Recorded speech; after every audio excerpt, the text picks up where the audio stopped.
हौजिक मैम दो खुदोल तमजरी अदोमना चैनल असिबु सब्सक्राइब लाइक अमदी शेयर तौब काउबिगन ड्रग्स इन पुरी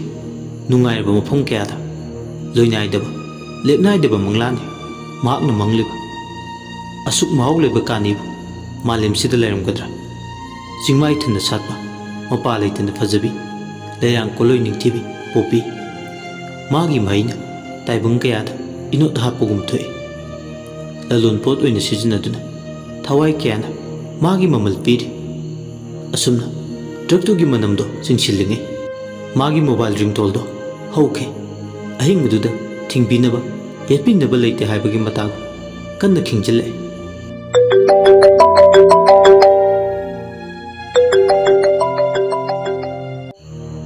पाइनिंगदगु पाइदे यादे मतागु अमुकसु ममित अनिदो उइरुम तौदुना जॉन फोन अदु पाइखले हेलो फोन दुदा नुपा अमना मतम गी वेल्यू नंग करिदो खंगदबर जॉन सेकेंड अमा डिले तौबदा अखोइगी करबार कदाई फावबा सोखिनगनी नंग खंगजदे जॉन खुमे कइनोदा पंगांग गांगबदे जॉन हाइफेट खोंजनदो कलप गांगी नुपा दुसु खोन वांखले हय संकलकनु अइंगोंदा संकलकपना कानरोय जॉन ममाइदो हाकचब खोलदुन नंगी थबकदो तौद्रसु याय मरम चादना अफाउ सानु नंग जॉन कानानो खंगेदना नंगी पोचै अइननी थिंदोक जिन तौरिसे कावगनु मधु खंगना नंग वांगांगो जॉन गी वाइ सिंगदुदा खोन वांखलब नुपादो अमुक तपथरे जॉन द थेमजिनबगी मोंग तौरे नुपादो साउ खिनुनी जॉन ऐसु पाव थुबा मा हाइगे हाइदुना कॉल से तौरपने अदुदा नंगना पाइरक्तबदुदा ऐसु ngakti साउनिंगोरे जॉन दुपा दुई वादु तार मासु तपथरे अरोइबददी जॉन अदुदी करी लेगे हाइबदो हाइरोदना दुपादुन खुमै हौजिक मक चलो नेशनल हाईवे दा जिप्सी व्हाइट नंबर थादबा म लाकनी मदुदा पोत खरा यावरपने मदु लौसिलुचो अकुप मरोल अमदी नंगना चटकदब हाईवे के लोकेशन दो आई नंगी व्हाट्सएप ता थाकलगे ओके आई शेयर क्यानो पुथोक पुसिन तौगे 30% असी हारगे नुपादो फोन कक्तकी जॉनसु मागी टॉक्सिक ओइबा ड्रग तो खरा सिजनरमलगा फगलांगी हैंगर द यालिब मागी ओवरकोट अमुबदो लिसिलगा मान लेरिब कादुगी मपाल थोरकले गैरेज तगे कार दो थौदोकलगा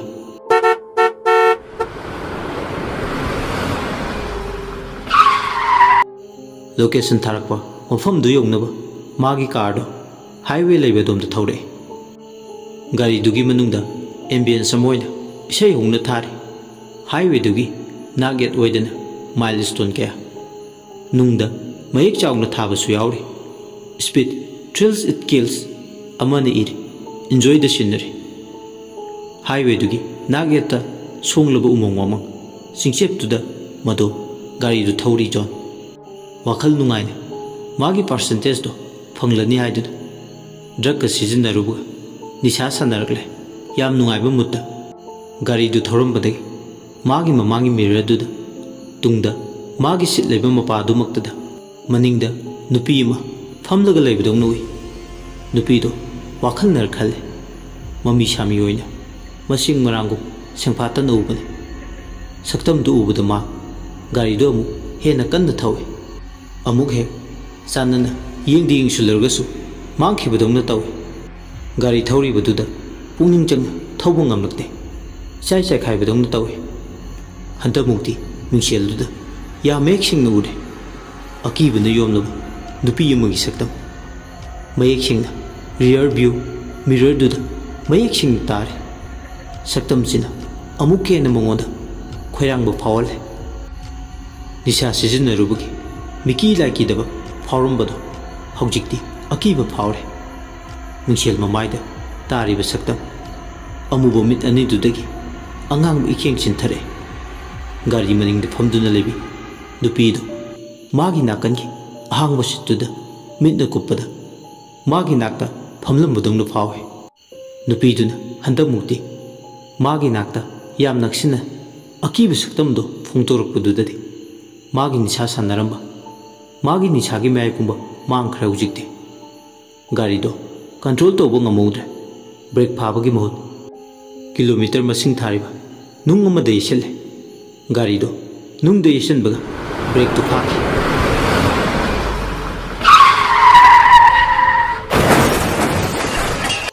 हेडलाइट अनीतुदी अदुमक नाले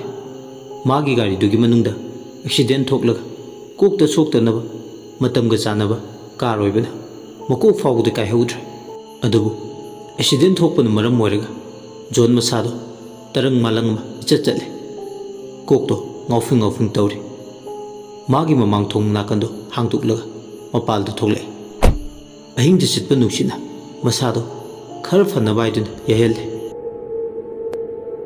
कोकतो ngौरी कन्ना हौजिक वाइदा उखिब नुपीदो लेब्रा हाइदुन गाड़ी मनुंगदुदा कोयेंग अमु येंगी निंगथम चयोगी अहिंग थौन चांगना निंथावे कौजिंग हारुंग नाउसुमवे चिंगमाइदुदा कनासु याउदुना मथंतने असुमना फुंबंगनना लेरिंगे मागी मांगदा बुटलिली साफोंग लरे अकीब सकलोल अमा लांगदुना खंगप्रे खंगी जोन ngасai माना गाड़ी मनुंगदुदा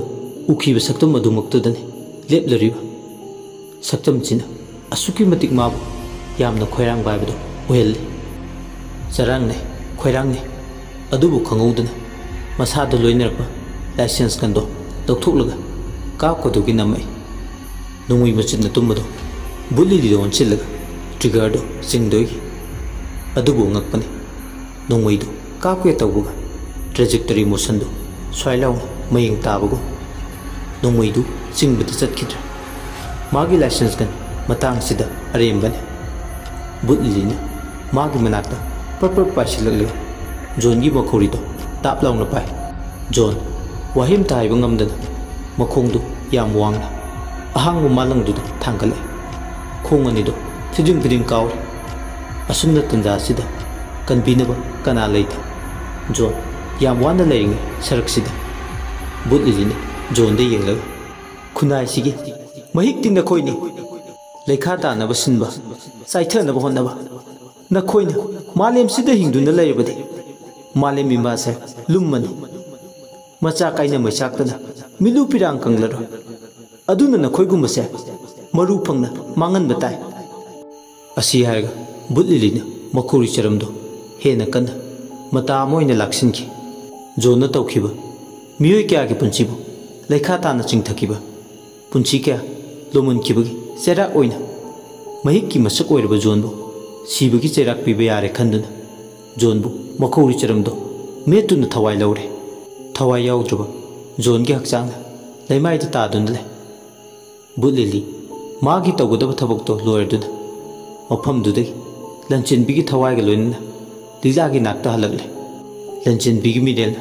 साइजिन छया अमदा तांगजख्रे सोमदना अथेंग हिंदु लोयरकदबा पुंजादु यामलक्त्रबदा लीलागी हक्चांगदा चंख्रे बुटलिली असुमना अहिंग अदु लोयखि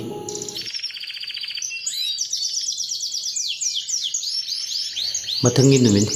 हॉस्पिटल एयरपोर्ट तक हेक थुंगलबगा शेखर होबी होबी मचानुपी नाक्ता लाई शेखर मचानुपीना ओइरिमलिबि फिबम चुबदा माक थांगाई सिंगना थमोय कायरे शेखर मदी दनपति वारी सानरमे ओ आई इसाना फिबम सियौना उरब नत्रो हौजिक्ति मोय पाबो उरे सी तुमिना लेबे चुमलिब्रा आई इसादा तारिबा अवाबसे मखोइगी मुंगदा सोइदना पीगनी वाहिना खक्ता यारो थबक ओइन ओंथोपियो आई याम पेंदी हाइरेसिनी हदकी मतंग सिदी मी मसक खंगदबा मखोयगी मतंग पांगदुना लाक्लिबा अखोयबु काउथोक्तुना अंगावबी मफम मरांग खंगदबी अमगिदम इचागी पुंचिबु मांगनब सिनबनेबा येंगो अइना कैदोबा खंगनगदबनी मोय पाबु असुमना सेकरमदी दनपति वाखने मचागी स्टेटस सिंगलिबा डॉक्टर सिंगदा हंगी मखाताना करी ट्रीटमेंट चथबा हाबिदुसु कुप्थना खने सोमदन दनदबति मुदमदले ngarang mana sinkiba la longama thabok oina onthorkane habagi harauba nungaiba magaloinana masado khoirang libasisu atei thoine marumgi budi nate John gi pholak pangaibda screen du de yengbani adubu hauji phawgi di thoin lakpa leitre somduna mukum dauri ayuksida ligladu magi kada wakhal nungaitna le thokiba tawduk singdugi maramda tamphana Liglabu themjil Liglado wakal ita pong khangdre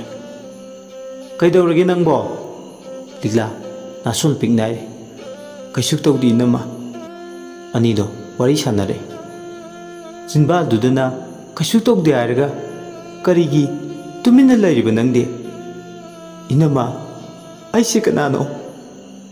Kari wahangno Ligla Haibiyu inama aise kanano Kamdawna ai Yumsida lakibano nang atopa kana nate aigi naune Ligla inama aidi yumsida sedangbini Ligla asi haraga hingningna thamoi songna kapakle Ligla tamphana kaptanaba thimjile Ligla di thembe yadana kappe tanja sida Romeo su thabak ama chatlubadi hanjilakpa matang matai manawni changduna Ligla kaptanaba themjil Romeo na nang atopa kana nate ne Ligla nang su yumsigi mini bubu se nang nungsidrabra karigino nangna aikhoibu mina haiba wa targa mitop tongna khalliba nangna adumna natta nataba wakhan khallabadi nangsu aranba tagani Ligla tamphana yengoi Ligla nangi tamo chongnari se Taraba natra nang kana nate nang yumsigi mini nangna yumsida leibada makhoygi mathau tade aduga makhoina nangi maramda hangbagi haksu leite Romeo na nangbu kanano haiba thiruba tawdana yumsida nangbu aikhoina isana yana yam harauna lehenkibani masida migi thoina mathau tade Ligla na khumi tamocho ai lale ai yumsi thadoktuna satke amugana hairaroye aduni dana isan sidi migi miwa targa nang miwa lauduna yumsi thadoktuna satke haiba wa nang amugan haiba yade ko ngasina hanba madi aroiba soy Liglabu themnauduna Romeo madi tamphana mabu themjinbir miyoiba marakta akhuba miye hawrpum haibisina amu samna hingjaba miyoi masen marakta singthekna hali singtheknaba maraksida migi miwa sisu makhal amane sanongba higai wagu migi maramda higai wa thajinba hu kamjanbisisu afaba madi nate ngasi tampha amadi Romeo gi nuksirba imungsi kainaba higai wa kamada kaihautra Ligla do wakhal nungaitraduna mafam khangdaba punchi kongchat amagi panthungpam leitabagu ngasidi pukningna fireb laurure khangawduna chilakpa akanba nonglai nuksidamagi sahum maraksida mina lakserambagi nungaitaba marakta ma yumsidagi khong thangtuknaba fireb laururabani fireb sina magi imungche machet tana kainaba onaba chap manakre haukiba punsida kari thogduk thoki haibagi ningchingba machet amada phaw yaudraba magi punchi kari thoki haibagi langla langjin mari makhong amata ma khangdre langla langjin khangdraba punchi mana thiri langla adubu khudimokse arembani mak ningsingba thoktre adubu mana laururiba fireb amadi khongthangdi handokre Ligla wakhal nungairamdabado kharade fare Ligla magi tawphum thokpa yumgi kumnom thabak ingkhangda mayon sinkre ꯇꯟꯖꯥꯁꯤꯗ Sekhar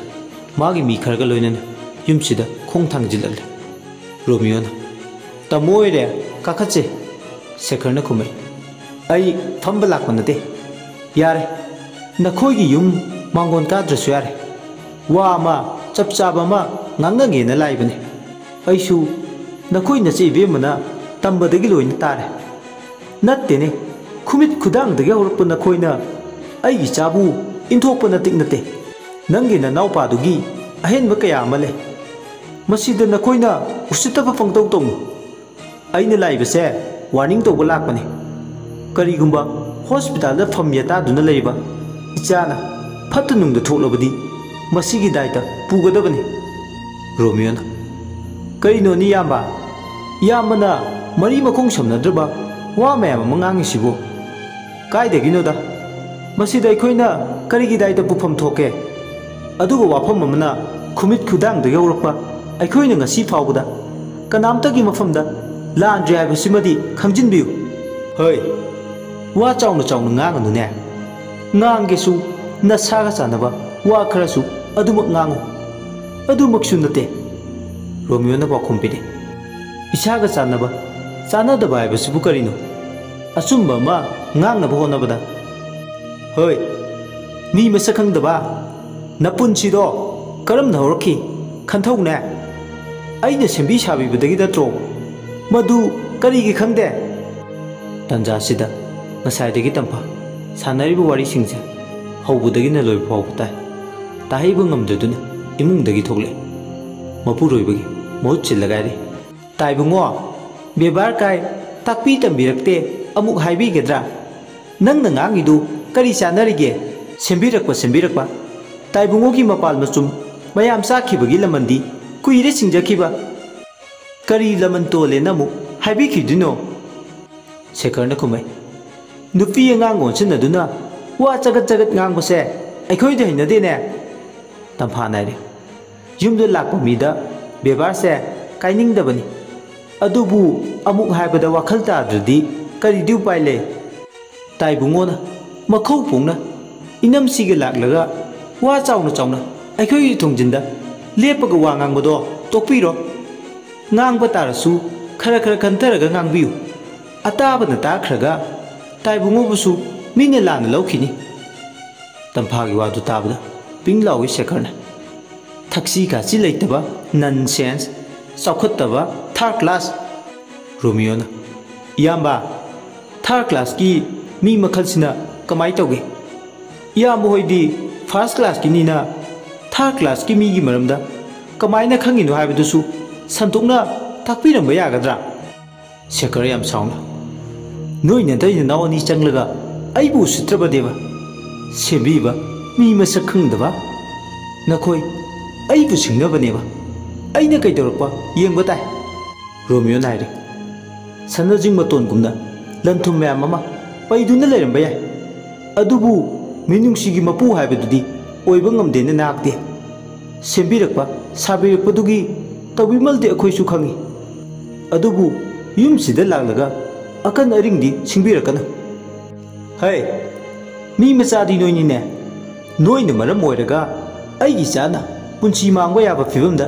ꯂꯩꯔꯤꯁꯤ ꯅꯣꯏ ꯎꯗꯕ꯭ꯔꯥ? ꯏꯆꯟ ꯁꯨꯂꯣꯆꯅꯥꯅ ꯐꯤꯕꯝ ꯁꯣꯛꯅ ꯂꯩ ꯍꯥꯏꯕ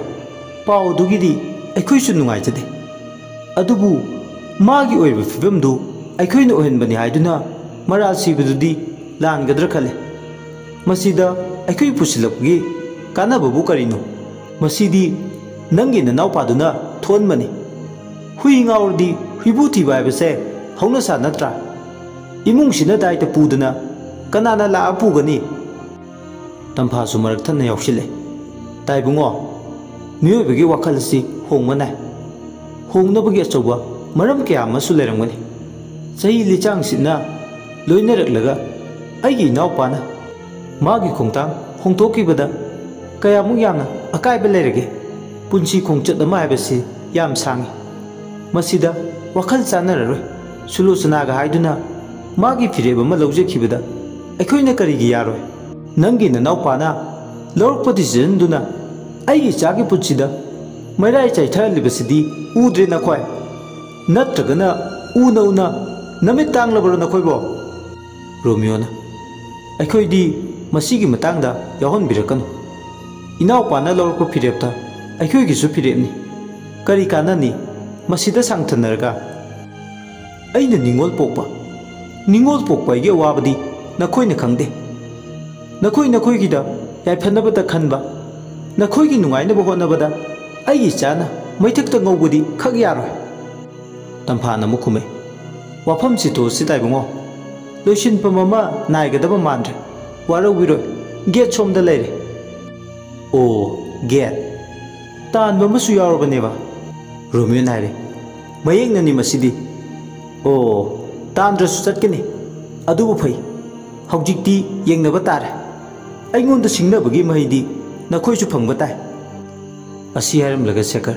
yam phingna. Getu mokholongna chingjallamlaga. Magi secretary ga loinana. Haujikti magi garido thongalomduda thogdoki.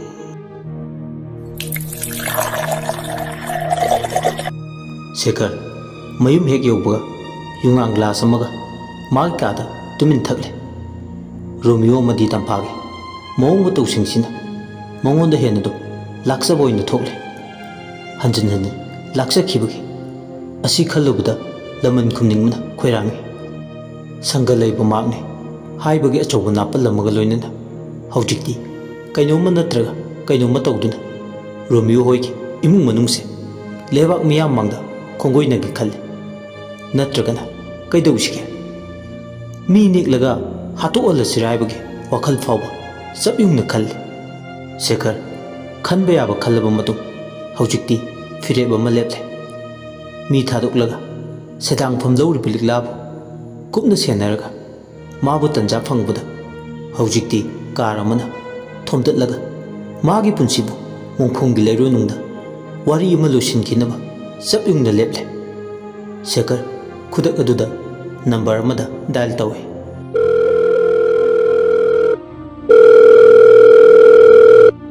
Ring hek chatpaga phone adu paikhalai. Hello nupa amana kari lerge tamo.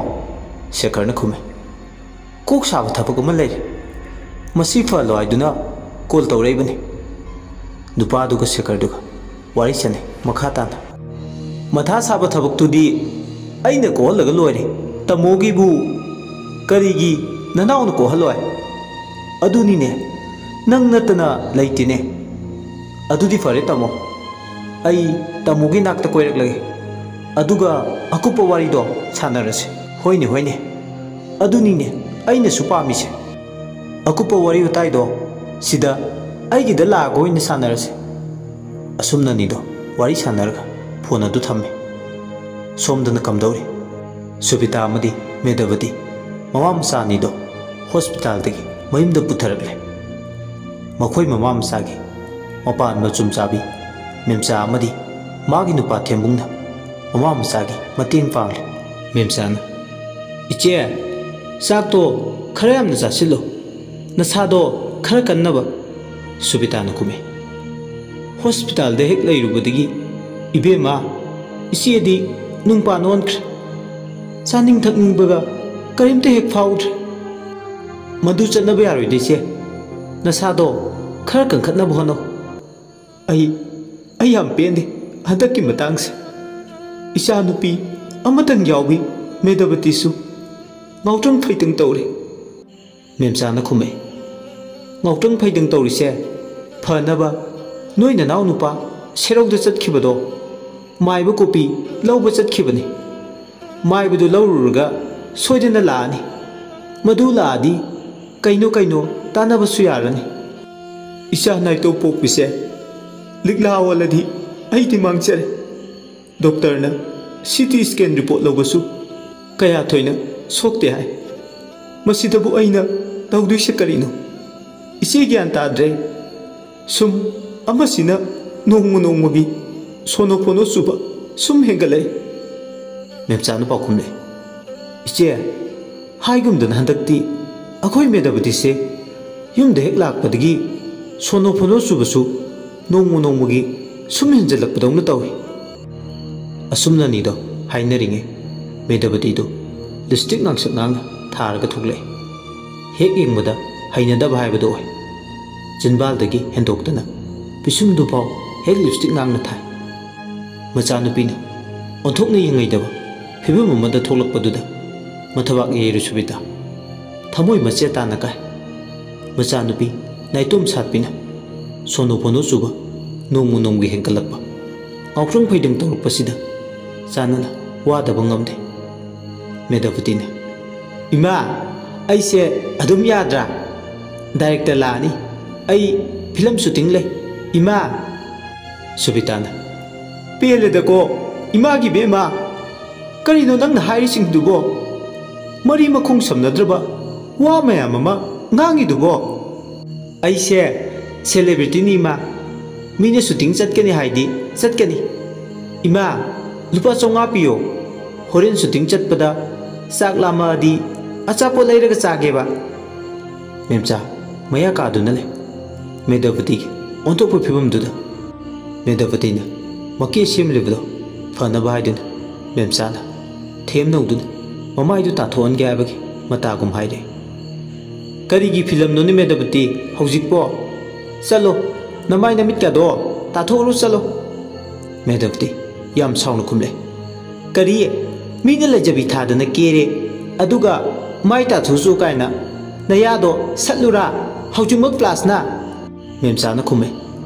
isiena haibadi yam samna inawu keduna chalaningbagi haibani Medapati ikare anido makhata na wari sane iche khangdi khangdana ne haipa yam sarakanu isiena haibadi nangi fadaba haibani yare khangjare aisune isegi magun sabsana khangba jani haima isiena haibadi nangi fanaba haibani ne kanana faba kanana fattaba ai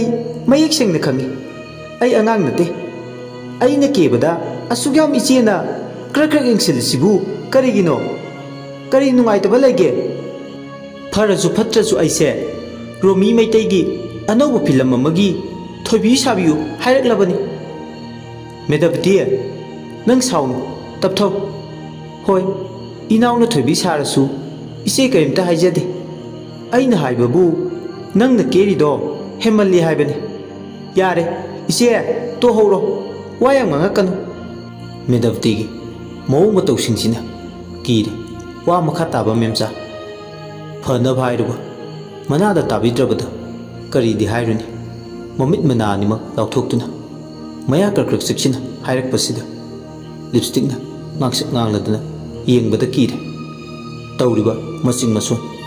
magi mong matawsina anab haibadu ore Subita dadi Subita do tawfum khangde yum sidagi semjilaga samu makhongda lambi lamjawda sataba satkhibi lilagi maithongdo machanupi gi maithongdoina mami taba horakle miyoi bai khoise aina tawbuna aina phangi Mana tawbuna mana phangi hainaba male lila da tawkhiba mayamdugi mapalsa mahi yanba horakle migi macha ngauna ba semjinkiba ngasidi magi sumatam yorle mapugi chera chaibi chaithing lai haiba sidile thengera ngangera aina tawrubugi mai migi macha lambi lamjawda ngauna faina nadu taibang mirol tadanaba sinkibadugi magisu numit sure machanupi naitom pokpina lambi lamjawda ngautuna chatlabadi mana kamdauba asi khalubada wadaba ngamde Subita kapla dunaire madugi butto ngamiduna aigi sase pumse mek semtok pirame ungong he hungan biramda tawrise memchana khume iche karimta waganu aikhoi nupa laga kaino tawnaba aigi sasina asuk thuna hongduna natai chadaba thabak ngakta tawrukpasida aibu karamna tumina leiduino ayam pendre memcha asiarga Subita masagi matawduda yengba ngamdruda hingna kaple adu mama na kabliba waribado thausaw sade magi lamida ayat papibo in thoy aduna mama amadi memcha ubada hena khoidau sawale Medaptina swai sida kapsil lausina bana kanaro ai thenge film shooting le mayam na ibu ngai duna leiramlani asiyarga medapti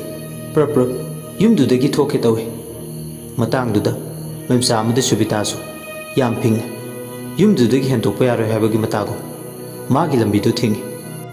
lambi thing bu du da amukena asawna thaka khudum chankre medapti thado kaino noina khalise aise celebrity ni celebrity gi lambi daga thatadana subita kari gi celebrity asiyarga sagan du laktuna macha nupi singnaba tawi matam duda angaw nusi chelaba medavati du magi masing mason kangle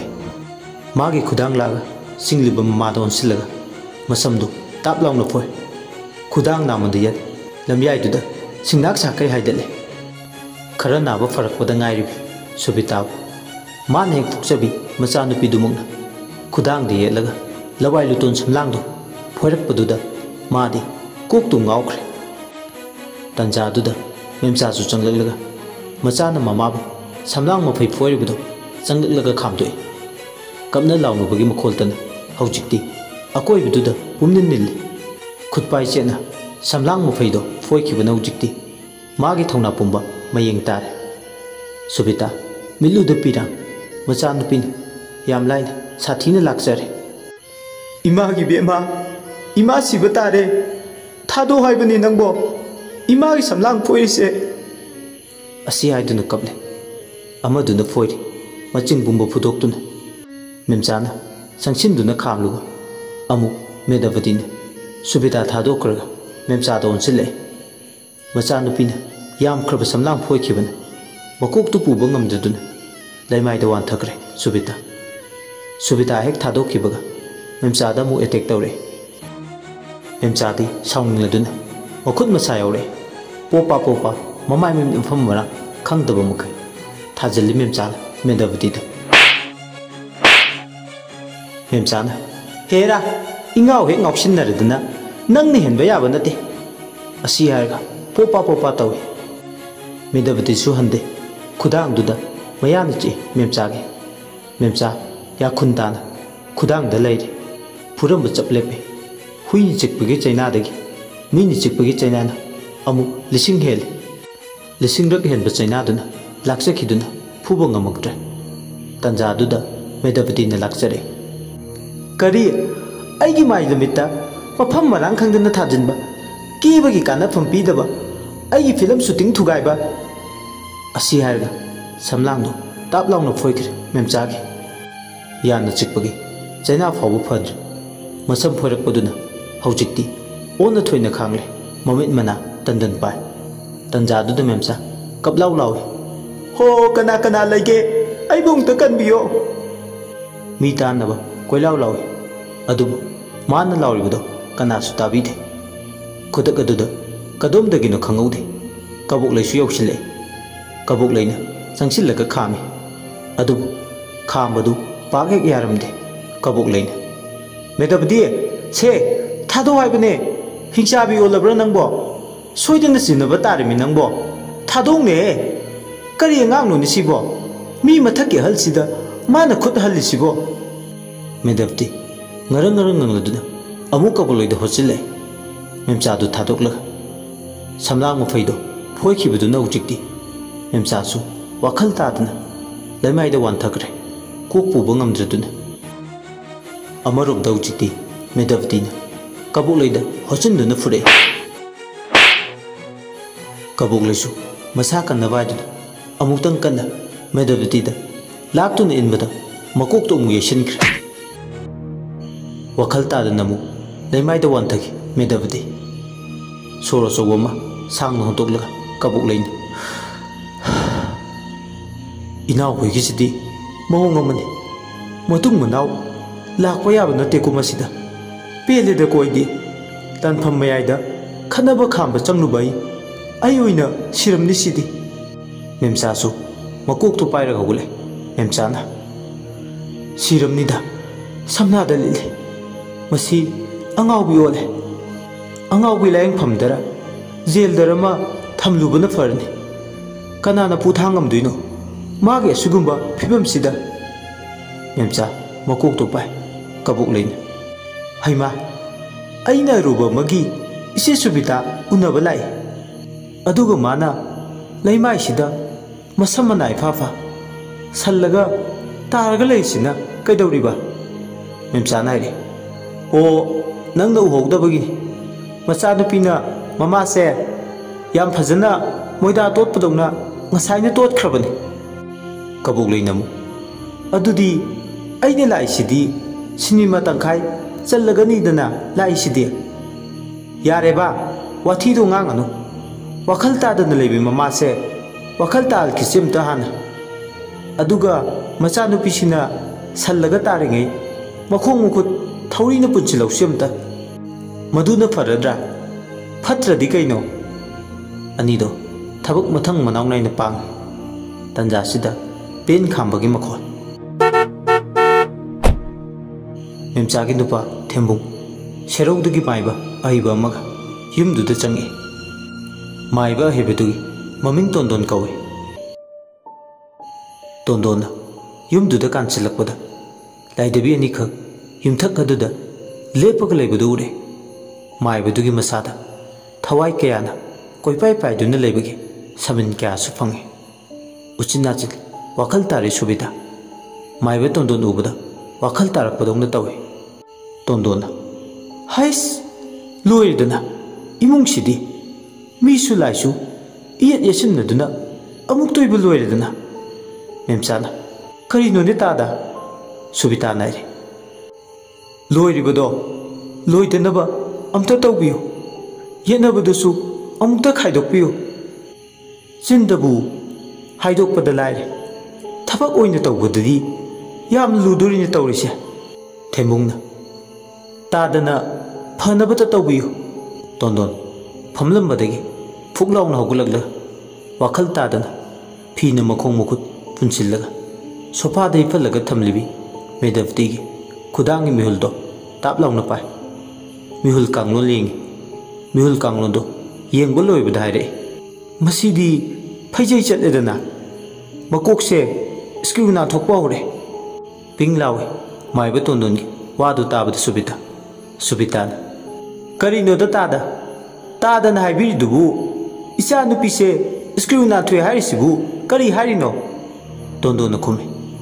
Sao Kinubema Nang Tada Wagi Aina Ne Mayek the Hydrese Nungai Rehiduna Hidabani Adopari Ai Mayek the Hirege Nasanupise Sakfazabise Rasi Matum Yawise Tasita no Hodore Ta Sitarakba Ta Pankalakba Nigi Kunchata Sidagidi Tamna Tamna Wakal Sirana Bakanduna Suno Pono Tumba Urglani Karalerm Labumatum Amuk Bazar Tage Heraglani Subita Maibatundun Wadu Tabada Tamoido Masita Kai Subita Hinging the Kapagle Imagi Bema Ima di Mangcheredana Hong Hong the Kape Masa Wakalta Davido Konduna Mayam Sangduna Mabu Kapkano Abagimatago Kamzil Memchana Tada Amta Layingo Tembung Nasu I coin the Mapam Sitana Kauri Bese Mabu Laying Biu Pan Biu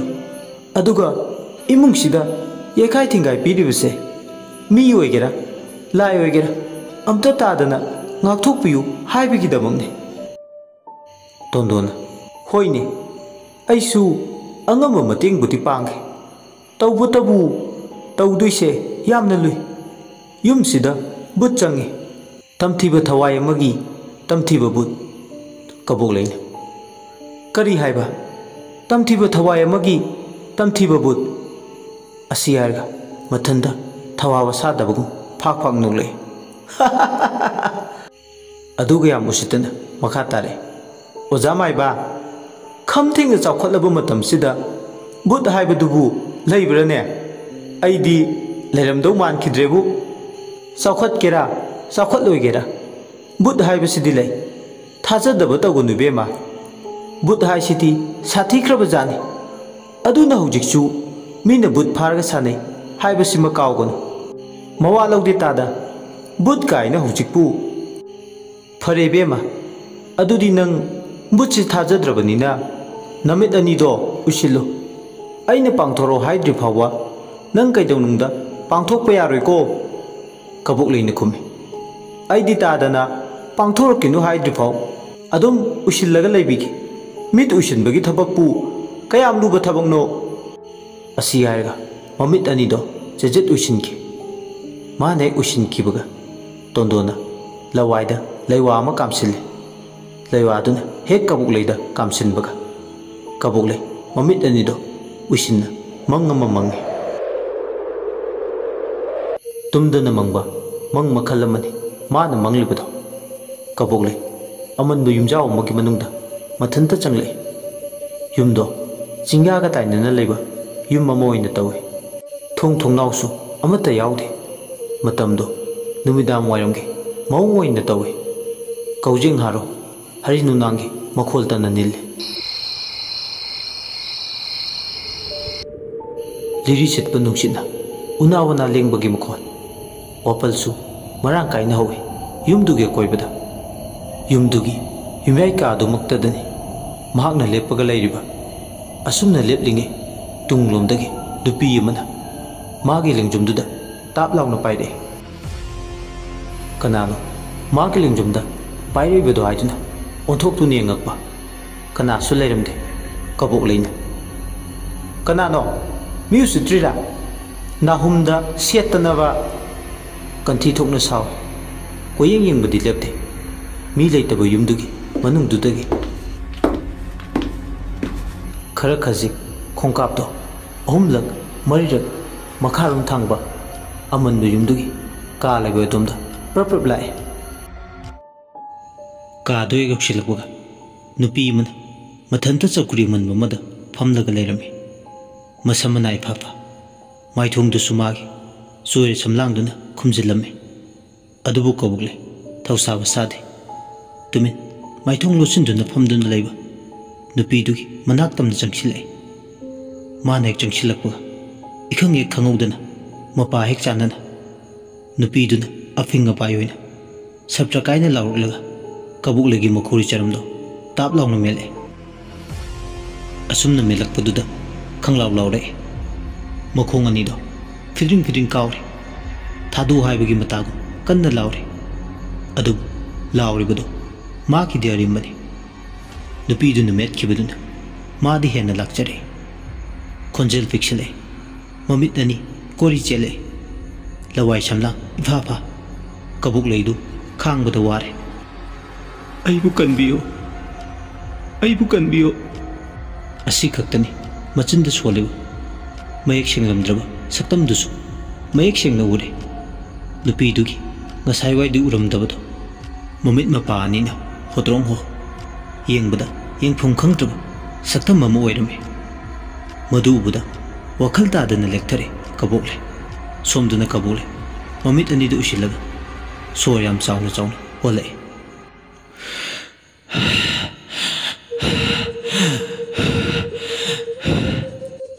माइबा तोंदोना लेवा अमा सोले लवाइदुदा कबोकलेगी मतमदुदा कबोकले ममित अनी चेजित उशिलंबदो पांगथोरे कबोकले सोर थबेत थबेत होले अदुगा सिरमनिदा करी मतौनीगी सिदी सुमाइना तौबा होंगनब्रो ओजा आइदी बुट लाइटिन थाजरुद्रबनी सिरमनिदा सिबु होंगनब्रो मीगी खौरी चरम सिबु ताप लाउना हेक्ता मेटपा सिबु असी हारगा कबोकले मसादो सोर चाउना होंदोए तंजादुदा मुक सुबिता कबली कबली मखुत अनी लोनादुना हाइजरे सुबिताना माइबा तोंदोन ओनसिलगा तादा बुट कलाइरी आइगी सा सेरै चटपिसे अमता हाना लायंबियो आइगी सा की मतौसे येंगबु ngamdre करीमता वागनो इबेमा आई लेरी इचाउ चाउना असी हारगा हाइना ताना याद्रबा मेदवती की नाकता चंगसिलगलगा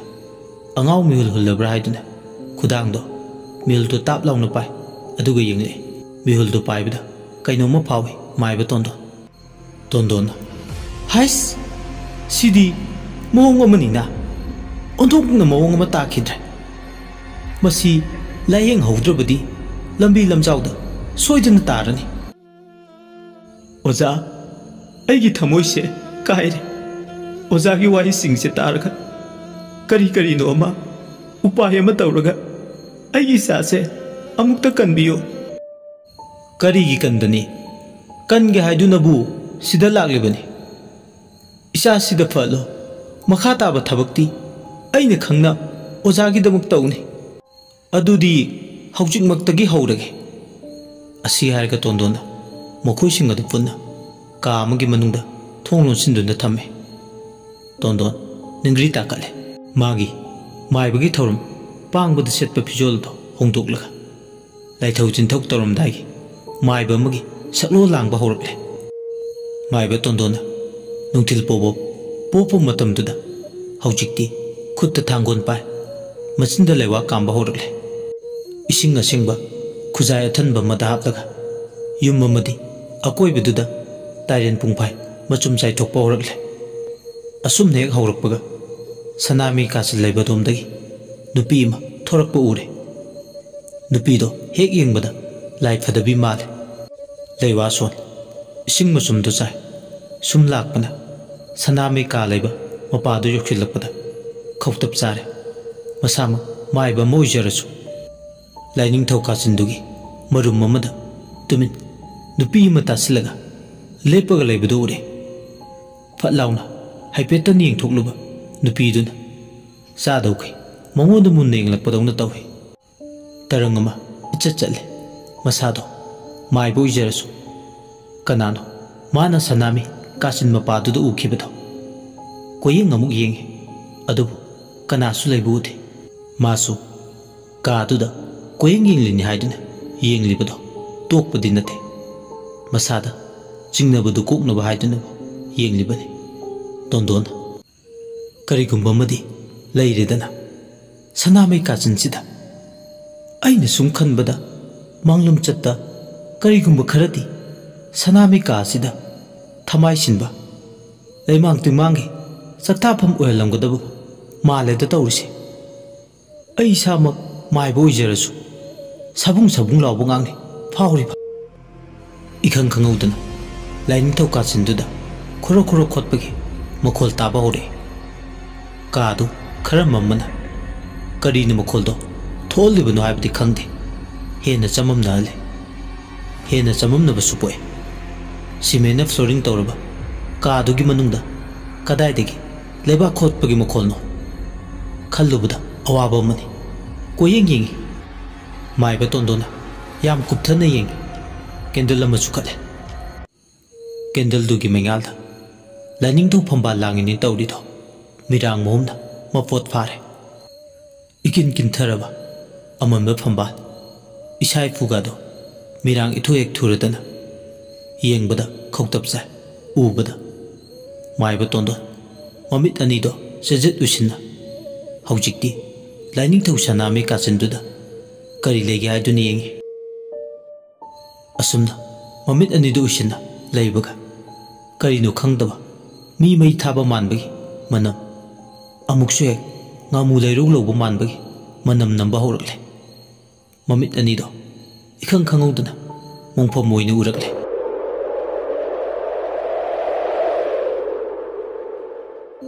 Thaibe makoba nupi amagi mai koibagi fibamni urakleba. Thaibe mahariba nupi ase leisabi oina sibani thawan thagi tatnaba numit amagi athengba hingda sibani. Makhoigi imung manungna siraba hakchang do ahing lelaningdraduna nonganba ngaingamdraduna ahing dumaktada aroiba mathau mangu pangthoknaba tawre. Thaibe mabu pokpe inge leina machanupigi asiba hakchang ado yenglaga tengthana oina kaple. Imagi bema imadi mangsere ayukina numidangina thajo oirambi nangni imabu kanaga hingau haibano. Asi haiga ingele hingna kape ingele na machanupibu kauraga tengthana oina kapadubada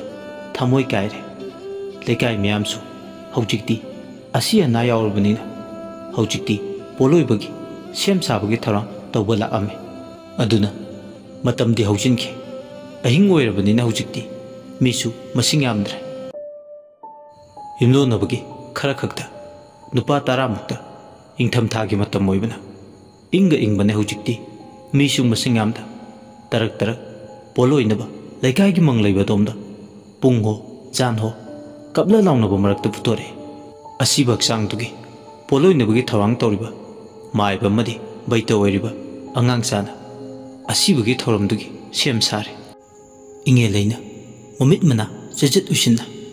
ꯍꯧꯖꯤꯛꯇꯤ ꯃꯆꯥꯅꯨꯄꯤꯕꯨ ꯃꯩ ꯀꯣꯏꯗꯨꯅ ꯑꯁꯤꯕ ꯍꯛꯆꯥꯡ ꯑꯗꯣ ꯃꯩꯔꯤ ꯆꯨꯀꯠꯂꯝꯃꯤ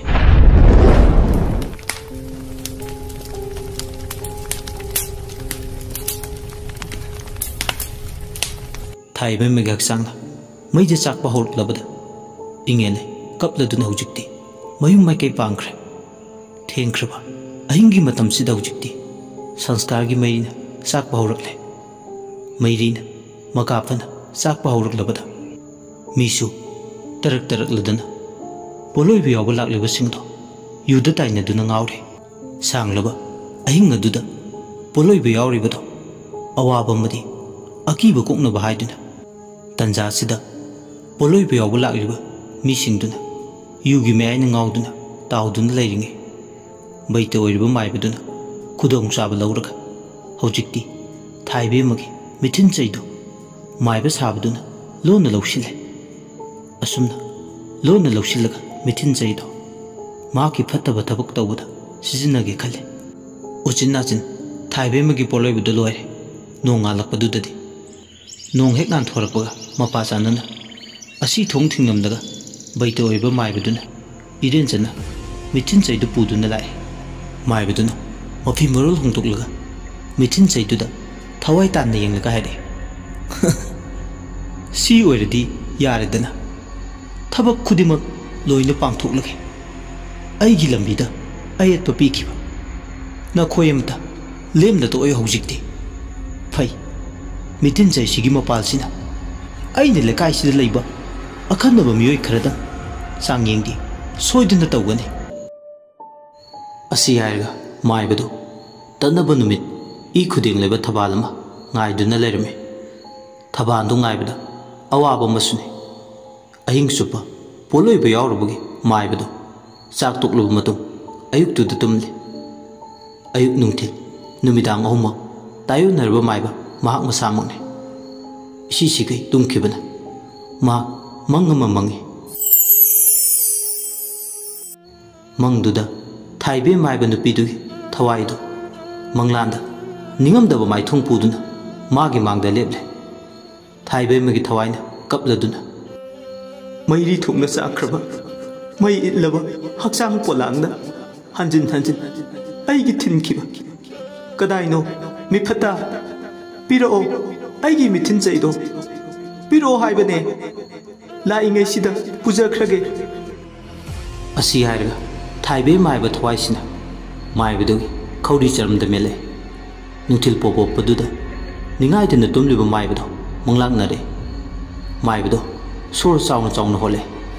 ꯃꯃꯤꯠ ꯃꯅꯥ ꯉꯣꯔꯣꯡ ꯉꯣꯔꯣꯡ ꯎꯪꯈꯠꯂꯦ ꯃꯥ ꯑꯣꯏꯅ ꯁꯤꯔꯝꯗꯥꯏꯒꯤ ꯃꯇꯧꯒꯨꯝ ꯃꯁꯥꯗꯣ ꯑꯔꯨꯝꯕ ꯄꯣꯠ ꯑꯃꯅ ꯅꯟꯊꯔꯛꯄꯒꯨꯝ ꯂꯦꯡꯉꯝ ꯁꯥꯡꯉꯝꯗꯅ ꯃꯁꯥꯗꯣ ꯑꯋꯥꯕ ꯍꯥꯏꯕꯗꯣ ꯐꯥꯎꯕ ꯍꯧꯔꯛꯂꯦ ꯑꯗꯨꯕꯨ ꯍꯩꯁꯤꯡꯂꯕ ꯃꯥꯏꯕꯅꯤ ꯃꯁꯥ ꯉꯥꯛꯊꯣꯛꯅꯕ ꯂꯩꯋꯥ ꯑꯃ ꯃꯆꯤꯟꯗ ꯏꯕꯦꯠ ꯁꯣꯟꯕꯗ ꯃꯈꯔꯨ ꯆꯔꯝ ꯃꯦꯠꯂꯝꯕꯗꯣ ꯇꯞꯅ ꯊꯥꯗꯣꯔꯛꯂꯦ ꯃꯁꯥꯗꯣ ꯅꯦ ꯍꯦꯛ ꯇꯥꯏ ꯃꯤꯊꯤꯟ ꯆꯩ ꯂꯧꯕ ꯂꯥꯛꯑꯝꯕ ꯊꯥꯏꯕꯦꯝꯃꯒꯤ ꯊꯋꯥꯏꯗꯣ ꯃꯐꯝꯗꯨꯗꯒꯤ ꯁ꯭ꯋꯥꯏ ꯃꯥꯡꯈꯤ ꯃꯥꯒꯤ ꯂꯩꯋꯥꯒꯤ ꯃꯌꯥꯛ ꯑꯀꯟꯕꯗꯨꯅ ꯃꯔꯝ ꯑꯣꯏ ꯂꯥꯏꯔꯝꯂꯦꯟꯗ ꯆꯤꯡꯗꯨꯅ ꯄꯨꯈꯤ ꯃꯥꯏꯕꯗꯨꯅ ꯑꯩꯉꯣꯟꯗꯒ ꯁꯤꯡꯅꯔꯗꯅ ꯀꯔꯤꯝꯇ ꯀꯥꯟꯅꯕꯁꯨ ꯐꯪꯂꯣꯏ ꯈꯪꯗ꯭ꯔꯤ ꯑꯗꯨꯕꯨ ꯑꯩ ꯄꯟꯊꯗꯨꯅ ꯂꯩꯕ ꯀꯥꯟꯅꯔꯔꯣꯏ ꯉꯁꯤꯒꯤ ꯑꯍꯤꯡꯁꯤꯗꯒꯤ ꯊꯕꯛ ꯍꯦꯛ ꯍꯧꯒꯦ ꯃꯤꯊꯤꯟ ꯆꯩꯒꯤ ꯊꯕꯛꯁꯦ ꯅꯠꯇ꯭ꯔꯗꯤ ꯌꯥꯔꯔꯣꯏ ꯃꯌꯥꯛ ꯂꯣꯏꯈꯤꯕꯅ ꯍꯥꯟꯕ ꯇꯥꯔꯦ ꯑꯁꯤ ꯈꯜꯂꯗꯅ ꯃꯥꯏꯕꯗꯣ ꯇꯨꯝꯂꯝꯕꯗꯒꯤ ꯍꯧꯒꯠꯂꯛꯂꯒ ꯃꯤꯆꯤꯛ ꯃꯤꯔꯥꯎꯈꯣꯜ ꯇꯥꯗ꯭ꯔꯕ ꯑꯍꯤꯡꯒꯤ ꯃꯇꯝ ꯉꯥꯏꯗꯨꯅ ꯂꯩꯈ꯭ꯔꯦ ꯎꯆꯤꯟ ꯅꯥꯆꯤꯟ ꯏꯆꯤꯛ ꯍꯨꯟꯕ ꯑꯍꯤꯡꯒꯤ ꯃꯇꯝ ꯑꯣꯏꯔꯛꯂꯕꯗꯗꯤ ꯃꯍꯥꯛ ꯂꯥꯏ ꯈꯨꯔꯝꯕ ꯍꯧꯗꯨꯒꯤ ꯊꯧꯔꯥꯡ ꯇꯧꯏ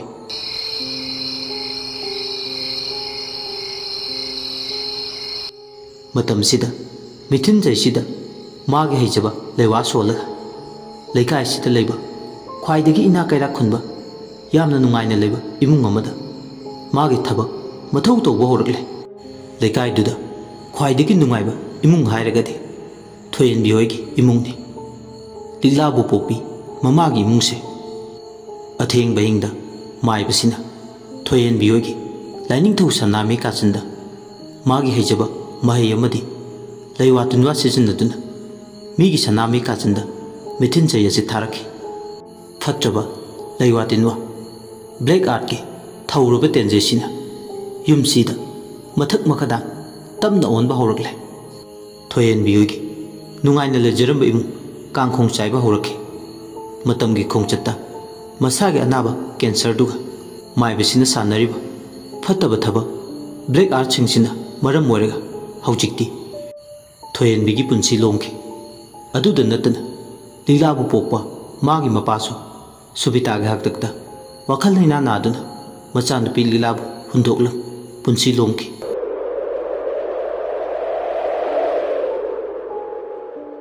ꯍꯧꯖꯤꯛꯇꯤ ꯃꯥꯏꯕ ꯇꯣꯟꯗꯣꯟꯅ ꯍꯧꯈꯤꯕ ꯄꯨꯟꯁꯤꯒꯤ ꯋꯥꯔꯤ ꯑꯃꯗꯤ ꯊꯧꯗꯣꯛ ꯄꯨꯝꯕ ꯈꯪꯂꯕ ꯃꯇꯨꯡ ꯁꯨꯕꯤꯇꯥ ꯌꯦꯡꯂꯒ ꯍꯥꯏꯔꯛꯏ ꯑꯩꯅ ꯆꯤꯡꯅꯔꯝꯕꯗꯣ ꯂꯣꯏꯅ ꯆꯨꯝꯂꯦ ꯌꯨꯝꯁꯤꯗ ꯈꯣꯡ ꯍꯦꯛ ꯊꯥꯡꯖꯤꯜꯂꯛꯈꯤꯕꯒ ꯑꯩꯗꯤ ꯏꯁꯥꯗ ꯐꯥꯎꯕ ꯍꯧꯈ꯭ꯔꯕꯅꯤ ꯃꯁꯤꯒꯤ ꯌꯨꯝ ꯏꯪꯈꯣꯜꯁꯦ ꯑꯁꯤ ꯊꯣꯡꯒ ꯌꯥꯝ ꯅꯛꯅ ꯂꯩꯅꯩ ꯃꯤ ꯑꯃꯇ ꯄꯨꯟꯁꯤ ꯅꯨꯡꯁꯥꯡꯅ ꯅꯨꯡꯉꯥꯏꯅ ꯂꯩꯕ ꯉꯝꯒꯗꯕ ꯌꯨꯝꯐꯝ ꯅꯠꯇꯦ ꯁꯨꯕꯤꯇꯥꯅ ꯑꯗꯣ ꯂꯩꯕ ꯌꯥꯅꯕ ꯇꯧꯕꯤꯌꯨ ꯈꯔ ꯏꯃꯥ ꯏꯆꯥꯒꯤꯗꯤ ꯌꯨꯝ ꯏꯪꯈꯣꯜꯁꯤꯅ ꯈꯣꯟꯅꯤ ꯊꯣꯛꯂꯤꯕꯅꯤ ꯃꯦꯝꯆꯥꯅ ꯑꯃꯨꯛ ꯏꯆꯦꯒꯤ ꯑꯋꯥꯕꯁꯦ ꯐꯍꯜꯂꯕꯗꯤ ꯑꯣꯖꯥꯒꯤꯁꯨ ꯃꯁꯛ ꯊꯣꯛꯄ ꯑꯃ ꯃꯐꯝ ꯈꯪꯅ ꯇꯧꯒꯗꯣꯏꯅꯤ ꯍꯥꯏꯕꯁꯤꯃꯗꯤ ꯀꯥꯎꯕꯤꯒꯅꯨ ꯑꯣꯖꯥ ꯃꯥꯏꯕ ꯊꯦꯝꯕꯨꯡꯅꯁꯨ ꯑꯗꯨ ꯑꯗꯥ ꯑꯃꯠꯇ ꯈꯪꯗꯦ ꯂꯥꯛꯂꯕꯅꯤꯅ ꯁꯃꯥꯏ ꯂꯩꯗꯨꯅ ꯆꯦꯟꯕꯤꯅꯨ ꯄꯨꯝꯅꯃꯛ ꯃꯥꯌꯣꯛꯅꯔꯒ ꯐꯅꯕ ꯇꯧꯕꯤꯌꯨ ꯃꯥꯏꯕ ꯇꯣꯟꯗꯣꯟꯅ ꯍꯣꯏꯅꯦ ꯑꯩ ꯑꯃ ꯏꯆꯥꯎ ꯆꯥꯎꯅ ꯂꯩꯔꯤꯉꯩ ꯅꯈꯣꯏ ꯀꯅꯥꯝꯇ ꯑꯋꯥ ꯑꯅꯥ ꯇꯥꯍꯜꯂꯣꯏ ꯑꯩꯒꯤ ꯋꯥꯗꯤ ꯅꯈꯣꯏ ꯃꯌꯥꯝꯕꯨ ꯀꯟꯕꯁꯤꯅ ꯑꯩꯒꯤ ꯑꯍꯥꯟꯕ ꯈꯣꯡꯊꯥꯡ ꯑꯣꯏꯒꯅꯤ ꯁꯨꯕꯤꯇꯥꯅ ꯍꯥꯏꯔꯦ ꯏꯆꯥ ꯅꯨꯄꯤ ꯐꯩꯖꯩ ꯆꯠꯄꯁꯤꯅ ꯀꯝꯗꯧꯗꯣꯏꯕ ꯑꯣꯖꯥ ꯃꯥꯏꯕ ꯇꯣꯟꯗꯣꯟꯅ ꯈꯨꯝꯃꯤ ꯃꯁꯤꯃꯗꯤ ꯐꯅꯤ ꯍꯥꯏꯕ ꯑꯩ ꯊꯥꯖꯕ ꯈꯔ ꯋꯥꯠꯂꯤꯀꯣ ꯃꯦꯝꯆꯥꯅ ꯀꯩꯅꯣꯗ ꯑꯣꯖꯥ ꯃꯥꯏꯕ ꯑꯁꯤꯁꯨ ꯃꯔꯨ ꯑꯃꯅꯤꯀꯣ ꯑꯣꯖꯥꯅ ꯃꯁꯤꯗ ꯃꯇꯦꯡ ꯄꯥꯡꯕꯤꯗꯕ ꯌꯥꯔꯣꯏꯀꯣ ꯑꯣꯖꯥ ꯃꯥꯏꯕ ꯇꯣꯟꯗꯣꯟ ꯏꯍꯩ ꯍꯩꯅꯤꯡꯗꯅ ꯈꯨꯝꯃꯦ ꯍꯣꯏꯅꯦ ꯌꯦꯡꯕ ꯍꯥꯏꯗꯨꯅꯤ ꯑꯩꯁꯨ ꯍꯣꯠꯅꯗꯨꯅꯕꯨꯗꯤ ꯌꯦꯡꯈꯤ ꯇꯧꯕꯇꯕꯨ ꯑꯩꯅ ꯇꯧꯔꯒ ꯂꯣꯏꯅ ꯐꯅꯤ ꯍꯥꯏꯕ ꯁꯤꯃꯗꯤ ꯂꯩꯇꯦ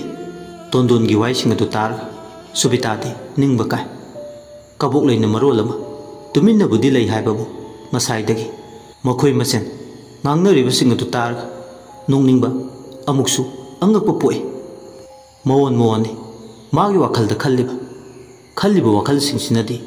ꯃꯉꯣꯟꯗ ꯍꯦꯟꯅ ꯂꯥꯡꯇꯛꯅꯕ ꯆꯃꯝꯅꯕꯗꯤ ꯄꯣꯛꯇꯕꯗꯤ ꯅꯠꯇꯦ ꯃꯥꯏꯕꯗꯨꯅ ꯂꯩꯋꯥ ꯁꯣꯟꯕ ꯏꯁꯤꯡ ꯄꯤꯊꯛꯂꯒ ꯁꯦꯔꯩ ꯆꯠꯄꯤ ꯐꯩꯖꯩ ꯆꯤꯡꯕ ꯍꯧꯔꯛꯂꯤꯕ ꯃꯦꯙꯥꯄꯇꯤꯕꯨ ꯐꯥꯖꯤꯟ ꯄꯨꯟꯁꯤꯟꯕꯗꯤ ꯍꯧꯔꯛꯂꯦ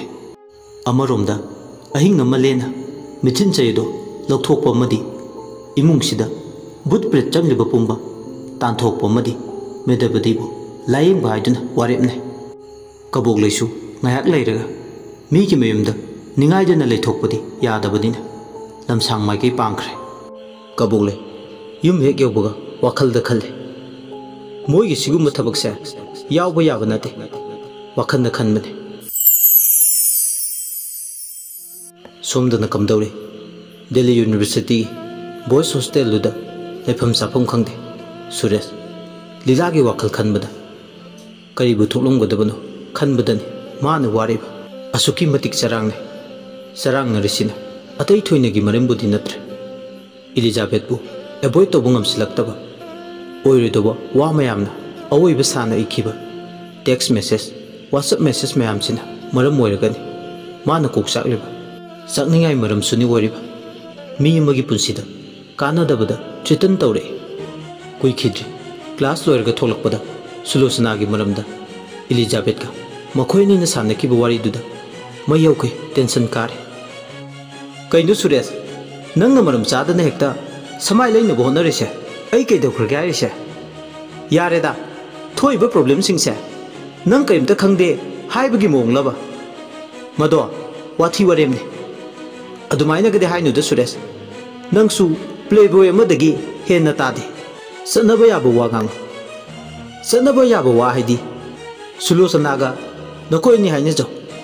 नयुमदा लेबि लिलादो तांथोको सिने वारोसिन ओइगने कईनुदा एलिजाबेथ नंगसु नुपी नत्रा अइना नुपी ओइरगा कइदोगे मासु नुपीनि मागी कना लेते माबु करमना मतेंग पांगलोय यारेदा सुरेश अहल लमनसिंगना हाइनबा अमा लैबने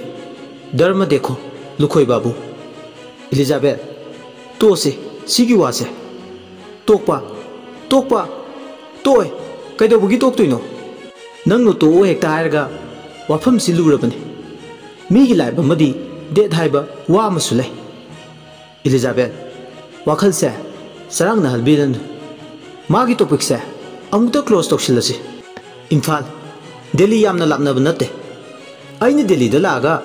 इरांग सागतप सिरबा नंगना पामिसे नंगी मोंगसिदी कइनोमनिना लेबा पुंजाव थिन्नबदी नंगना सिनजबने एलिजाबेथ फागी फागीदगी साउरकनी कोए साउदुइसे अइनरो नंगनरो साउदुइसे अइननी यारेदा सुरेश नंगी नगुन खंगी नंगी नगुन खंगलबने कइनो वा ngang खुदिंगी कोसी नंगना तोक्थोरपदुना हायरकपने वा ngang बतले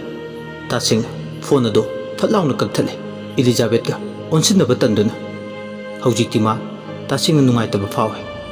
ओनसिनब तंबगी फोन अदो फ्लाइट मोड थमे फ्लाइट मोड थमलगा हौजिक्ति माक तुमिना लेसनखिबने वाखलददि खले कइदौबगी करिनो हाइबबु मांग मसाना खंगदे अवैब वाखलनदी मा वाखल खंगफम खंगद्रे सुरेश लाइक पाबा पाफम खंगदे कादा थोंगनो सिल्लगा ले खुदकसिदा मा दिल्ली से थादोक्तुना चटनिंगबा फावरे फावरिबसिजु अतै थोइनेगी मरमबुदि नत्रे लिगलागे खनबदने माना वाखल पुबा ngamदना हौजिक्ति मोन मोन खले खल्लिबा वाखलसिजु अतै थोइनेगी नते माना वारिबा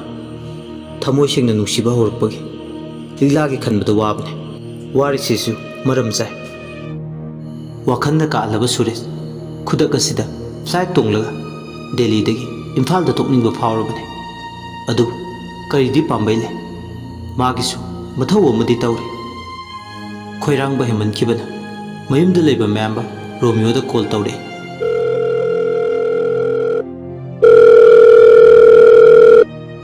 हेलो मचिन मनाव अनिदो वारी साने तमो कमदौरी नुंगाइरी सुरेश तमो वा लोटकनो अइसु खंगी तमोना अइगी फमदा वाफम कया मरुम अमा लोटले हाइबा कनाना नंगोंदा करी हाइजलगे करीमता हाइरक्तेदा अइना सुम खंगजबगी वाने सुरेश नंग लांगफंग खनगनु नथौदु पुनिंग चंगो यामना फनबा लोइना सिले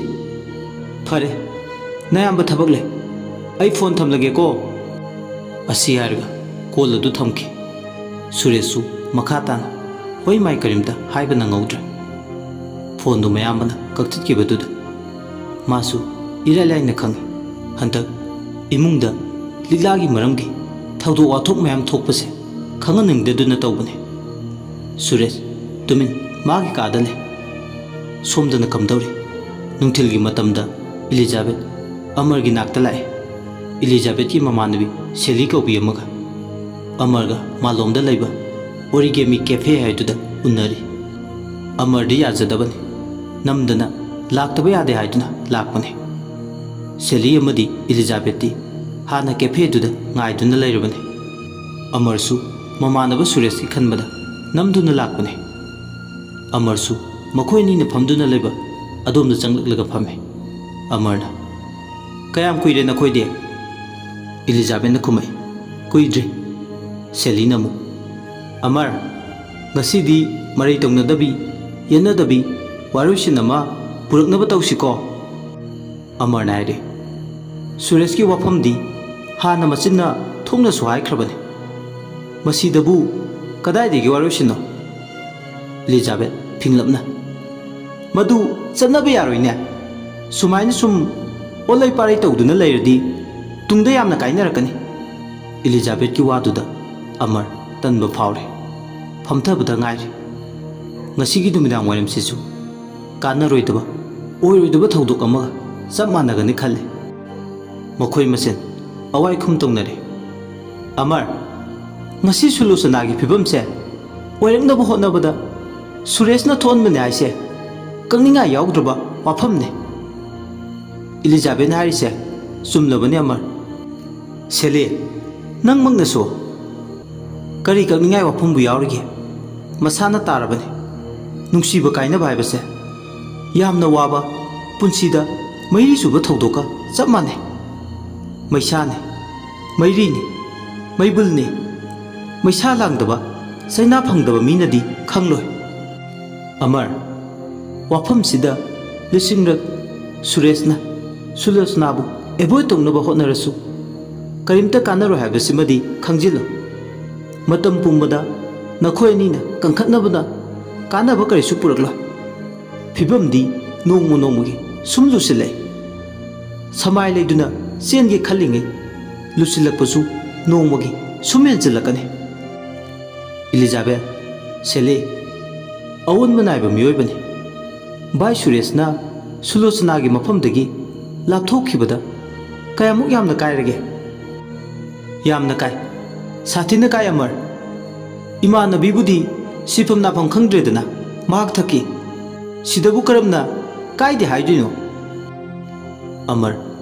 इलिजाबेथ अमदी सेली अनीना पुन्ना मोंदा गांसिलकपदुदा मा मसादो इबंग पंगसिनबदौना तौवे होय माय करिमता हाइब ngamde कंगेत चतपा युमफम याउद्रबा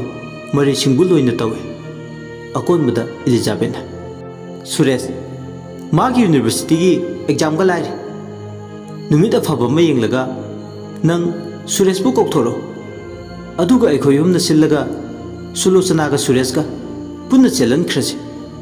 मसिंद खुदिमकी याइफबो ओइगनी इलिजाबेथ की दोंग दोंग हाइदोरपा मोंग मतौदुना हौजिकती हेना मिपाइबा फावे नुपी हाइसे तौबा ngamda ngamaboi ningi mamanaba सुरेशबु मखोयगी मुखुत्ता सिनदबा यादे हाइबगी मोंगदा तौरपसिदा मादी सबुंग सबुंग लाव ngayak masu leramlaga kuinda panthaduna leitre mayum pangkhre सेली अमदी इलिजाबेथ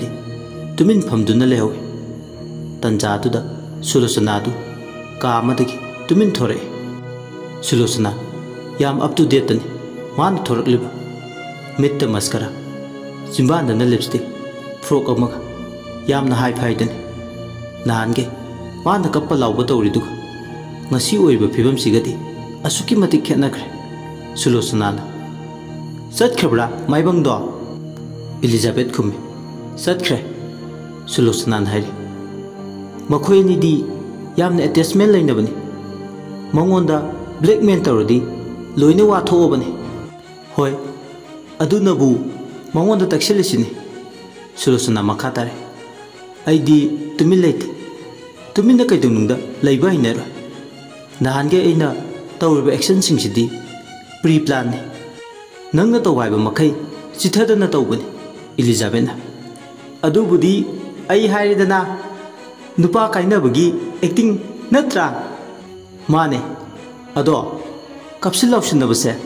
अइ याम वाय इलिजाबेथना सुरेश अमदी नखोय फैमिली की ममांगदा नंगे दुगुंबा साइको मानबा एक्शन दो तौद्रदी नखोय इमा बाबाना तमका तौरसे तौरमोयको सुलोचना अइना हाइबदा तौबगिनी नंगी फिबमसे फगलैबसे कावगना इता नुक्सिबी नंगना लोइना सिनबीबगिनी फरिसे अदुबो अइ तासेंगनदी वारे मसीगी एक्टिंग से तौनबा मदी मानब होनबदा इट स्टिंग्स सुलोचनागी वादुदा इलिजाबेथना याम लोलकनो स्टिंग गाइनगा हाइनद्रसु खांगो नवादो पामदी बेसारे इलिजाबेथ की वादुदा ꯅꯣꯛꯂꯒ ꯏꯋꯥꯗꯣ ꯄꯥꯕꯒꯤ ꯅꯠꯇ꯭ꯔꯣ ꯑꯩꯅ ꯅꯍꯥꯟꯗꯒꯤ ꯀꯞꯄꯍꯣ ꯂꯥꯎꯕꯍꯣ ꯇꯧꯔꯤ ꯃꯌꯥꯝꯗꯣ ꯑꯗꯣ ꯏꯀꯥꯟꯗꯤ ꯀꯥꯟꯅꯗꯦ ꯑꯩꯒꯤ ꯇꯦꯡꯊꯥꯀꯣꯜꯁꯦ ꯇꯥꯗ ꯃꯥꯜꯂꯦ ꯁꯨꯔꯦꯁꯇꯤ ꯗꯦꯜꯂꯤꯗ ꯂꯩꯕ ꯃꯍꯥꯛꯇꯣ ꯇꯥꯗ꯭ꯔꯁꯨ ꯇꯥꯅꯕ ꯍꯟꯖꯤꯟ ꯍꯟꯖꯤꯟ ꯍꯣꯠꯅꯕ ꯇꯥꯏ ꯁꯦꯂꯤꯅ ꯑꯩ ꯇꯁꯦꯡꯅ ꯑꯉꯛꯄ ꯑꯃꯗꯤ ꯐꯥꯎꯏ ꯅꯈꯣꯏꯅꯤꯒꯤ ꯄ꯭ꯂꯥꯟꯁꯤꯡꯁꯦ ꯅꯨꯡꯁꯤꯕꯗ ꯈꯔ ꯍꯦꯟꯖꯤꯟꯅ ꯀꯞꯄ ꯂꯥꯎꯕ ꯈꯣꯡꯕ ꯇꯧꯔꯤ ꯈꯜꯂꯨꯕꯁꯤꯗꯤ ꯑꯔꯦꯝꯕ ꯑꯣꯏꯔꯦ ꯑꯥꯔꯠ ꯑꯦꯛꯇꯤꯡ ꯑꯣꯏꯔꯦꯀꯣ ꯏꯂꯤꯖꯥꯕꯦꯠꯅ ꯈꯨꯝꯃꯩ ꯑꯥꯔꯠ ꯑꯦꯛꯇꯤꯡ ꯍꯥꯏꯕꯁꯤꯗꯤ ꯃꯇꯥꯡ ꯃꯇꯥꯡꯒꯤꯅꯤ ꯂꯤꯟꯁꯨ ꯁꯤꯗꯅꯕ ꯆꯩꯁꯨꯁꯨ ꯇꯦꯛꯇꯅꯕ ꯍꯣꯠꯅꯕꯅꯦ ꯁꯦꯂꯤꯅ ꯑꯃꯨꯛ ꯃꯁꯤꯗ ꯀꯥꯟꯅꯕ ꯈꯔꯗꯤ ꯑꯗꯨꯝ ꯐꯪꯕꯗꯧꯅ ꯐꯥꯎꯋꯦ ꯑꯩꯗꯤ ꯁꯨꯔꯦꯁ ꯍꯣꯏꯒꯤ ꯐꯦꯃꯤꯂꯤꯗ ꯑꯩꯈꯣꯏ ꯏꯇꯥꯒꯤ ꯐꯦꯃꯤꯂꯤꯅꯁꯨ ꯃꯈꯣꯏꯒꯤ ꯃꯊꯛꯇ ꯑꯩꯒꯤ ꯏꯆꯥꯗꯤ ꯃꯥꯡꯕ ꯌꯥꯗꯦ ꯍꯥꯏꯕꯒꯤ ꯐꯣꯔꯁ ꯑꯃꯁꯨ ꯁꯤꯖꯤꯟꯅꯕ ꯍꯧꯔꯛꯂꯦ ꯏꯂꯤꯖꯥꯕꯦꯠꯅ ꯃꯗꯨ ꯊꯣꯛꯅꯕꯅꯦ ꯁꯤꯜꯂꯤꯁꯦ ꯀꯔꯤꯒꯨꯝꯕ ꯁꯨꯔꯦꯁꯅ ꯂꯥꯞꯊꯣꯛꯅꯁꯤ ꯍꯥꯏꯔꯒ ꯏꯇꯥꯅ ꯇꯨꯃꯤꯟ ꯂꯩꯁꯤꯟꯈ꯭ꯔꯗꯤ ꯃꯥꯅ ꯉꯝꯈꯤꯗꯣꯏꯕ ꯑꯗꯨꯗ ꯑꯩꯅ ꯀꯥꯟꯅꯔꯔꯣꯏ ꯁꯥꯏꯀꯣꯒꯤ ꯑꯦꯛꯁꯟ ꯇꯧ ꯏꯟꯁꯤꯟꯕꯅꯤꯗ ꯁꯨꯂꯣꯆꯅꯥꯅ ꯈꯨꯝꯃꯩ ꯑꯩꯁꯨ ꯁꯨꯔꯦꯁ ꯄꯥꯝꯕꯅꯤꯅ ꯑꯦꯛꯇꯤꯡ ꯇꯧ ꯍꯥꯏꯕꯗꯨꯗ ꯇꯧꯕꯅꯦ ꯁꯨꯂꯣꯆꯅꯥ इलिजाबेथ सेली पुन्ना वा नोकमिने नहानकी सुलोचनाना तौरीब खुदिमक एक्टिंग नि सुरेश बु हंजननब मागी पुंसिदा हलकनब होनबदा तंगाई फदना लौखतखिब स्टेप अमने स्टेप सिना कदाई फावबा माय पाकपगी लंबिदा चंगसिनबा ngamba हौजिक फावबगी ओइनदि हाइबदि ngमद्रि अदुबु नमदुना लेगे हाइनदि खंद्रि असुमना नुंगाइना कैफे दुदा वारी सानरिंगे सुलोचनादो इखंग खंगौदना ओनिंगबा फावदुना वाशरूम लेबा दुम चंखे मकोकदो ngauphing ngauphing बुमित तवे मसादो हुमांग कांगे सुलोचनाना फमलंबदि फुकलाउना हगुलगलगा वाशरूम लुमदा होय माय हायरमदना चंचिनखिबदुदा पाखतुना कैदौबो यारबनो हायदुना संचिनदुना येंगले सुलोचनाना तौरिबा फिबमदुदा चिंगनबा फावरे इलिजाबेथना अनिदो अवाय खुमतौने इसासे ओनिंगबा याम तोइना फावे हंदक मरक हंदक स्ट्रेस खरा लेबगा एक्टिंग तौनबा होनबदा तौरि जाला खंग्रे तौरिसे नंगी मोंगसे स्ट्रेस लेबगिदि मानखिद्रेदा I think you are pregnant seriously did you think I am pregnant ngaukhalakkanu Elizabeth aina hekta phibamdo oigedaba natte aise nang yengnaba nati luna tinabi namanabi nangna tawriba mawong matawduna aingonda tattana chingnaba fawanmani aina nangonda akaiba tawgadabasu leite Elizabeth sumna obabu pregnant kamaina oiduno nangi khuodo hangover chapagi नसा नुंगाइतबगी मानते seriously नंग आइबु याम चिंगनरबो चिंगनबा चिंगनदबगी वाफमदो तोकलसे Elizabeth करिनो नंगना हाइनिंगलिसे अइंगोंदा pregnancy test तौनबा kit याउरी से toilet चंगो नंगी यूरिनदो kit सिदाबो tasty colour indicator दुदा नंग pregnant ओइदे सोइदना खंगलनी But I am 100% sure you are pregnant. Nang se inmanabira yeknabra khaningma makhanjaro adubu tangai fadana test tawro nangi mongse aigi michang changbigedaba mande adugi wafamdo kona khanase go inside the washroom Sulochana mihul sukitra test kit to ubada मखुतो थक थक नी हंतक मरक माक तत्तना owning फावे Chumna तगी owning फावब्रा हाइनदि खनमने याम serious ताना इलिजाबेथना तौरपा मौंग मतौसिंगसिना अमुके न मंगोंदा चरांग खोयरांगनबमदि फावले अदुबु Tumin washroom the चंगलगा मसागी urine test तवे pregnancy kit की colour indicator दुदा तागले महा pregnant लोइरे हाइबा का तौबुगा चिंगनरम पुंबा असेंग ओइरंबसिदा second फादे असुंब खंगबदा कुइने सुचंगदे salon अमगी मरी मखोंग लीबदा प्रेग्नेंसी ओइबगी रीजन खंगलबदा हौजिक्ति मागे गोक्तकता अजोब पोलुम अमना नंथरे सुलोचना हिंगना हिंगना कपकले बाथरूम दुदा माना कपदो इलिजाबेथ मनाना तारे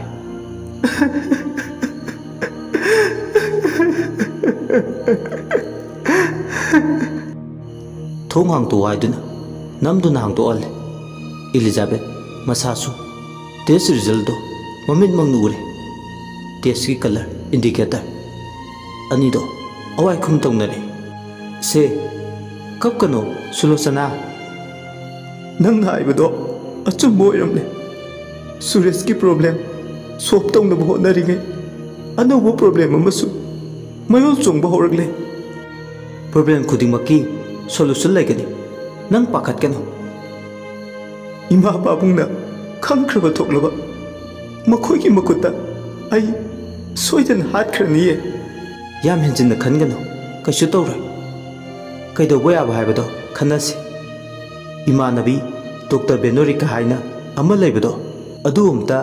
हाना तानसिको नंगना सी फनी हाइबदो तौसिलि जाबे आइदी पुंपंग पंगसिनख्रे अदो अइना ngaklibadi नंगना प्रोटेक्शन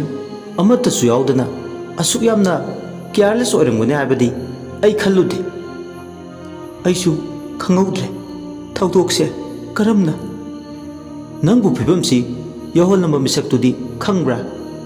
खंगौद्रे लिजाबेथ ओंथोकपनी नंगसु हैरांगिङेदा युरांगी हाइबदो नंग तौरे अइने नंगसे याम साउनिङिको खल्लु खल्लुरगा अइगे असोइबने अइने चेक्सिलौदबा मतांग अमगी अदुबु अइ सोइख्रे आइतुना मिनोक मैसा लांगबदी अइदि ngамोइ से पाखतकनु कैसु तौरे अइ अमा इचाउ चाउना लेरि हयेंगमा इमानबिदुगी मनाक्ता चटलगा एबोर्शन तौनबा वा खनबना फगनी नंगना हाइबदा अइदि लोइना यारगे अदो अइना ngasi ओइरबा फिबमसे अइ हाइफेट ओइरंबा याबा मरम अमदी खजिक खजिक निंगसिंगलै निंगसिंगबदो हाइरोदना दुदि डीजे तौबा नुमितकी नुमिदांगदुदा सखंगदबा नुपा अमगा अइ फ्लिट तौखि नुमित्तो सुरेश का सौनबगी अइ हैंगओवर चखि नुमित्तुदा नुपादुदा अइगा वन नाइट स्टैंड फजै हे वन नाइट स्टैंड सीनो ओइगनी सी नत्रदी मरम लैते अइनो ओइरिबो फिबम सिगा हाइरुगदी नंग याम वखल यावदेको वखन पलेपम खंगदबे अमना तौगदब थबकतो नंग याम तौवे सीमदी अइ नंगोंदा तासिंगना वारौवे इलिजाबेथ की वादुदा वा मखा ताद्रे सुलोचना सिचुएशन खुदिंगमक याम लाइना हैंडल तौब ngамगनी खल्ले असुमना वरी गेमी कैफे द लेरमलगा मई मई मयुमदा हनख्रे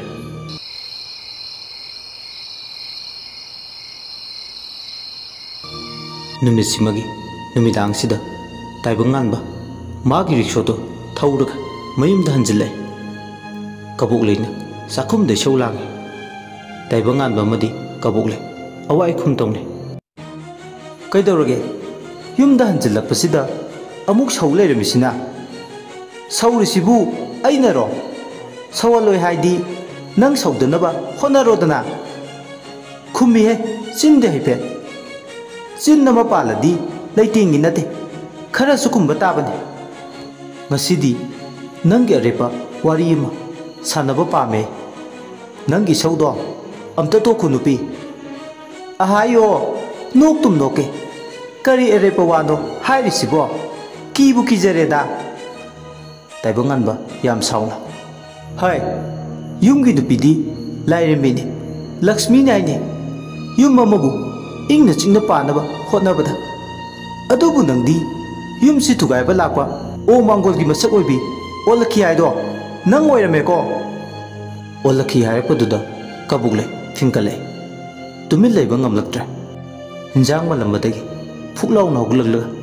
ꯃꯈꯨꯠꯇ ꯍꯩꯖꯥꯡ ꯃꯆꯤꯟ ꯇꯨꯝꯕꯗꯨ ꯄꯥꯏ ꯃꯄꯨꯔꯣꯏꯕꯗ ꯑꯣꯟꯁꯤꯜꯂꯛꯏ ꯀꯔꯤ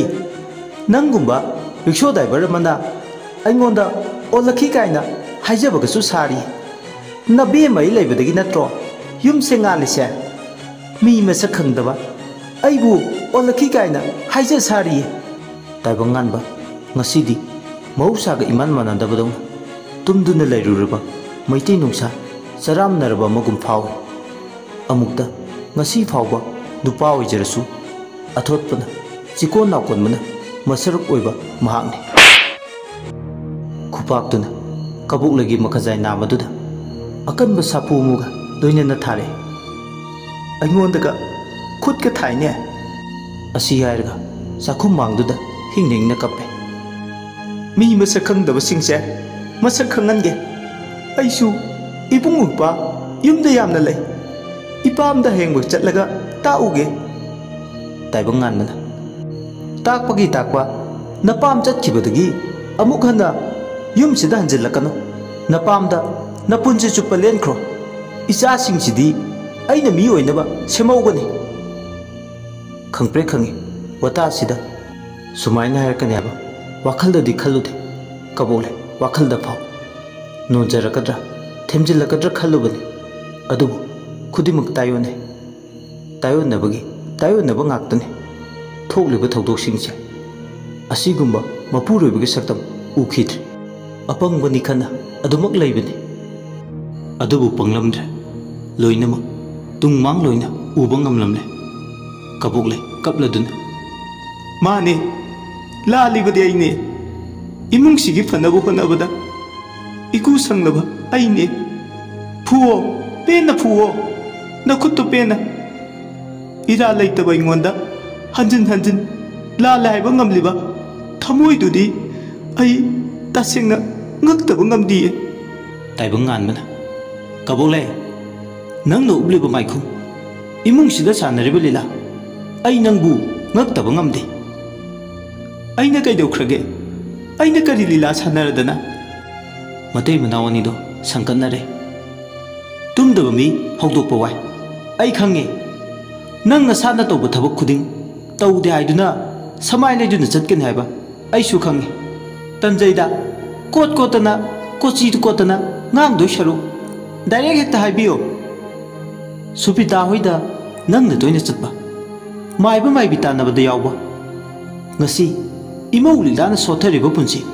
ꯈꯣꯡꯆꯠꯁꯦ ꯑꯣꯏꯍꯟꯅꯕ ꯍꯣꯠꯅꯕꯗ ꯅꯪꯒꯤꯁꯨ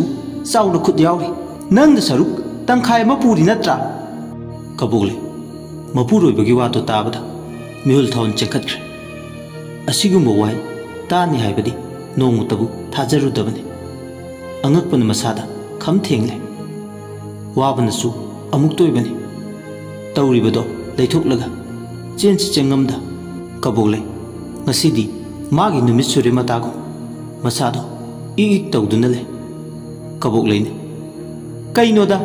ꯌꯨꯝꯐꯝ ꯌꯥꯎꯗꯕ ꯋꯥꯐꯝ ꯃꯌꯥꯝ ꯑꯃ ꯑꯩꯉꯣꯟꯗ ꯉꯁꯤ ꯊꯪꯖꯤꯟꯕꯤꯔꯛꯏꯁꯤꯕꯣ ꯇꯥꯏꯕꯪ ꯉꯥꯟꯕ ꯑꯃꯨꯛꯀꯁꯨ ꯃꯆꯤꯟꯗ ꯈꯨꯄꯥꯛꯅ ꯁꯦꯠꯆꯤꯜꯂꯦ ꯀꯕꯣꯛꯂꯩ ꯀꯔꯤꯅꯨꯡꯒꯤ ꯆꯤꯟ ꯈꯨꯝꯂꯤꯕꯅꯣ ꯈꯜꯂꯛꯏ ꯑꯋꯥꯕꯒꯤ ꯃꯁꯛꯅꯤ ꯍꯧꯖꯤꯛꯇꯤ ꯈꯔ ꯊꯩꯗꯣꯛ ꯊꯩꯖꯤꯟ ꯌꯥꯒꯗ꯭ꯔꯥ ꯈꯜꯂꯨꯕꯅꯤ ꯑꯗꯨꯕꯨ ꯊꯩꯗꯣꯛꯐꯝ ꯂꯩꯇꯦ ꯇꯥꯏꯕꯪ ꯉꯥꯟꯕ ꯑꯃꯗꯤ ꯀꯕꯣꯛꯂꯩ ꯑꯋꯥꯏꯈꯨꯝ ꯇꯧꯅꯔꯦ ꯃꯈꯥ ꯇꯥꯅ ꯆꯤꯟꯊꯤꯕꯤ ꯌꯨꯝꯒꯥꯏꯕꯤ ꯅꯪꯅ ꯅꯕꯨꯛ ꯁꯦꯡꯗꯕꯅ ꯏꯃꯧ ꯂꯤꯛꯂꯥꯅ ꯂꯝꯕꯤ ꯂꯝꯖꯥꯎꯗ ꯉꯥꯎꯗꯨꯅ ꯆꯠꯄꯅꯤ ꯑꯩꯉꯣꯟꯗ ꯍꯟꯖꯤꯟ ꯍꯟꯖꯤꯟ ꯏꯔꯥꯟ ꯁꯤꯅꯨ ꯍꯥꯏ ꯅꯨꯄꯤ ꯀ꯭ꯋꯥꯛ ꯅꯨꯄꯤ ꯆꯔꯣꯏ ꯅꯪꯅ ꯇꯧꯕ ꯊꯕꯛꯄꯨ ꯑꯩꯅ ꯀꯔꯤꯒꯤꯗꯤ ꯈꯪꯂꯣꯏ ꯁꯨꯕꯤꯇꯥ ꯍꯥꯏꯕꯤꯗꯨꯅ ꯍꯥꯏꯕ ꯈꯨꯗꯤꯡ ꯅꯪꯅ ꯏꯟꯗꯨꯅ ꯂꯥꯛꯄ ꯅꯠꯇ꯭ꯔꯣ ꯅꯪꯅ ꯇꯧꯕ ꯈꯨꯗꯤꯡꯃꯛ ꯑꯩ ꯍꯧꯖꯤꯛ ꯂꯣꯏꯅ ꯈꯪꯏ ꯃꯩꯕꯨ ꯐꯤꯅ ꯀꯌꯥꯝ ꯀꯨꯏꯅ ꯀꯨꯞꯇꯨꯅ ꯊꯝꯗꯣꯏꯅꯣ ꯀꯩꯅꯣꯗ ꯃꯔꯤ ꯃꯈꯣꯡ ꯁꯝꯅꯗꯕ ꯋꯥꯐꯝ ꯃꯌꯥꯝ ꯑꯃ ꯍꯥꯏꯔꯒ ꯑꯩꯉꯣꯟꯗ ꯏꯔꯥꯜ ꯂꯪꯁꯤꯜꯂꯤꯁꯤꯕꯨ ꯃꯤꯅ ꯁꯤꯕꯅ ꯆꯤꯟꯗ ꯁꯥꯅ ꯁꯤꯕꯅ ꯈꯣꯡꯒꯨꯜꯗ ꯅꯪꯒꯤ ꯅꯔꯝꯆꯠ ꯑꯃꯣꯠꯄꯗꯣ ꯂꯣꯠꯁꯤꯟꯕ ꯌꯥꯔꯣꯏꯀꯣ ꯑꯩꯅ ꯀꯔꯤ ꯇꯧꯔꯒꯦ ꯃꯌꯦꯛꯇ ꯉꯥꯡꯉꯣ ꯍꯥꯏꯕ꯭ꯔꯣ ꯅꯪꯅ ꯑꯁꯨꯛ ꯌꯥꯝ ꯁꯪꯀꯠꯂꯤꯕꯗꯨꯕꯣ ꯏꯃꯧ ꯂꯤꯛꯂꯥꯅ ꯂꯝꯕꯤꯗ ꯇꯥꯅꯕ ꯍꯣꯠꯅꯕꯗ ꯅꯣꯏꯅ ꯁꯤꯟꯕ ꯇꯧꯕ ꯐꯠꯇꯕ ꯂꯩꯋꯥ ꯇꯤꯋꯥꯒꯤ ꯊꯕꯛ ꯃꯌꯥꯝꯗꯣ ꯑꯩ ꯂꯣꯏꯅ ꯈꯪꯉꯤ ꯀꯔꯤꯅꯣꯗ ꯍꯥꯏꯔꯤꯁꯤꯕꯣ ꯅꯪ ꯅꯁꯥꯁꯨ ꯁꯦꯟ ꯈꯔꯒꯤꯗꯃꯛ ꯁꯨꯕꯤꯇꯥꯒ ꯃꯥꯟꯅꯕ ꯄꯨꯟꯁꯤ ꯈꯣꯡꯆꯠ ꯑꯃꯒꯤ ꯈꯣꯡꯊꯥꯡ ꯀꯥꯏꯅꯕ ꯏꯃꯧ ꯂꯤꯛꯂꯥꯒꯤ ꯅꯪꯅ ꯁꯤꯟꯕ ꯈꯨꯗꯤꯡ ꯑꯩ ꯍꯧꯖꯤꯛꯇꯤ ꯂꯣꯏꯅ ꯈꯪꯉꯤ ꯅꯪꯗꯤ ꯃꯍꯨ ꯄꯨꯕꯤ ꯂꯤꯟ ꯑꯃꯣꯝꯅꯤ ꯃꯄꯣꯛ ꯃꯄꯣꯛ ꯈꯨꯗꯤꯡꯗ ꯅꯪ ꯅꯃꯤꯠꯇ ꯅꯆꯥ ꯎꯕ ꯐꯪꯗꯕ ꯑꯣꯏꯌꯣ ꯂꯤꯛꯂꯥꯁꯨ ꯅꯪꯒꯤ ꯅꯕꯨꯛ ꯊꯣꯛꯀꯤ ꯅꯆꯥꯗꯒꯤ ꯇꯥꯕ ꯅꯠꯇꯦ ꯑꯗꯨꯕꯨ ꯈꯨꯗꯤꯡꯃꯛꯁꯤꯒꯤ ꯃꯥꯌꯣꯛꯇ ꯂꯦꯞ ꯀꯅꯥ ꯂꯩꯖꯗꯕꯤ ꯏꯃꯧ ꯂꯤꯛꯂꯥꯕꯨ ꯂꯝꯕꯤ ꯂꯝꯖꯥꯎꯗ ꯉꯥꯎꯗꯨꯅ ꯆꯠꯅꯕ ꯍꯣꯠꯅꯕꯗ ꯅꯪꯅ ꯁꯔꯨꯛ ꯇꯪꯈꯥꯏ ꯑꯣꯏꯈꯤꯕꯗꯥꯏ ꯅꯪꯁꯨ ꯃꯊꯪ ꯃꯄꯣꯛꯇ ꯂꯝꯕꯤ ꯂꯝꯖꯥꯎꯗ ꯁꯦꯔꯩ ꯆꯠꯇꯨꯅ ꯉꯥꯎꯗꯨꯅ ꯆꯠꯂꯣ ꯌꯥꯝ ꯄꯦꯟꯗꯅ ꯃꯤꯠꯇ ꯄꯤꯔꯥꯡ ꯌꯥꯎꯅ ꯃꯁꯥꯃꯛꯀꯤ ꯅꯨꯄꯤꯕꯨ ꯁꯥꯞ ꯇꯧꯔꯦ ꯇꯥꯏꯕꯪ ꯉꯥꯟꯕ ꯄꯦꯟꯗꯕꯅ ꯍꯦꯟꯃꯟꯈꯤꯕꯅ ꯍꯥꯏꯅꯤ ꯍꯥꯏꯔꯣꯏ ꯈꯪꯗ꯭ꯔꯦ ꯑꯐꯕꯗ ꯈꯟꯊꯕ ꯉꯝꯗ꯭ꯔꯦ ꯃꯄꯨꯔꯣꯏꯕꯒꯤ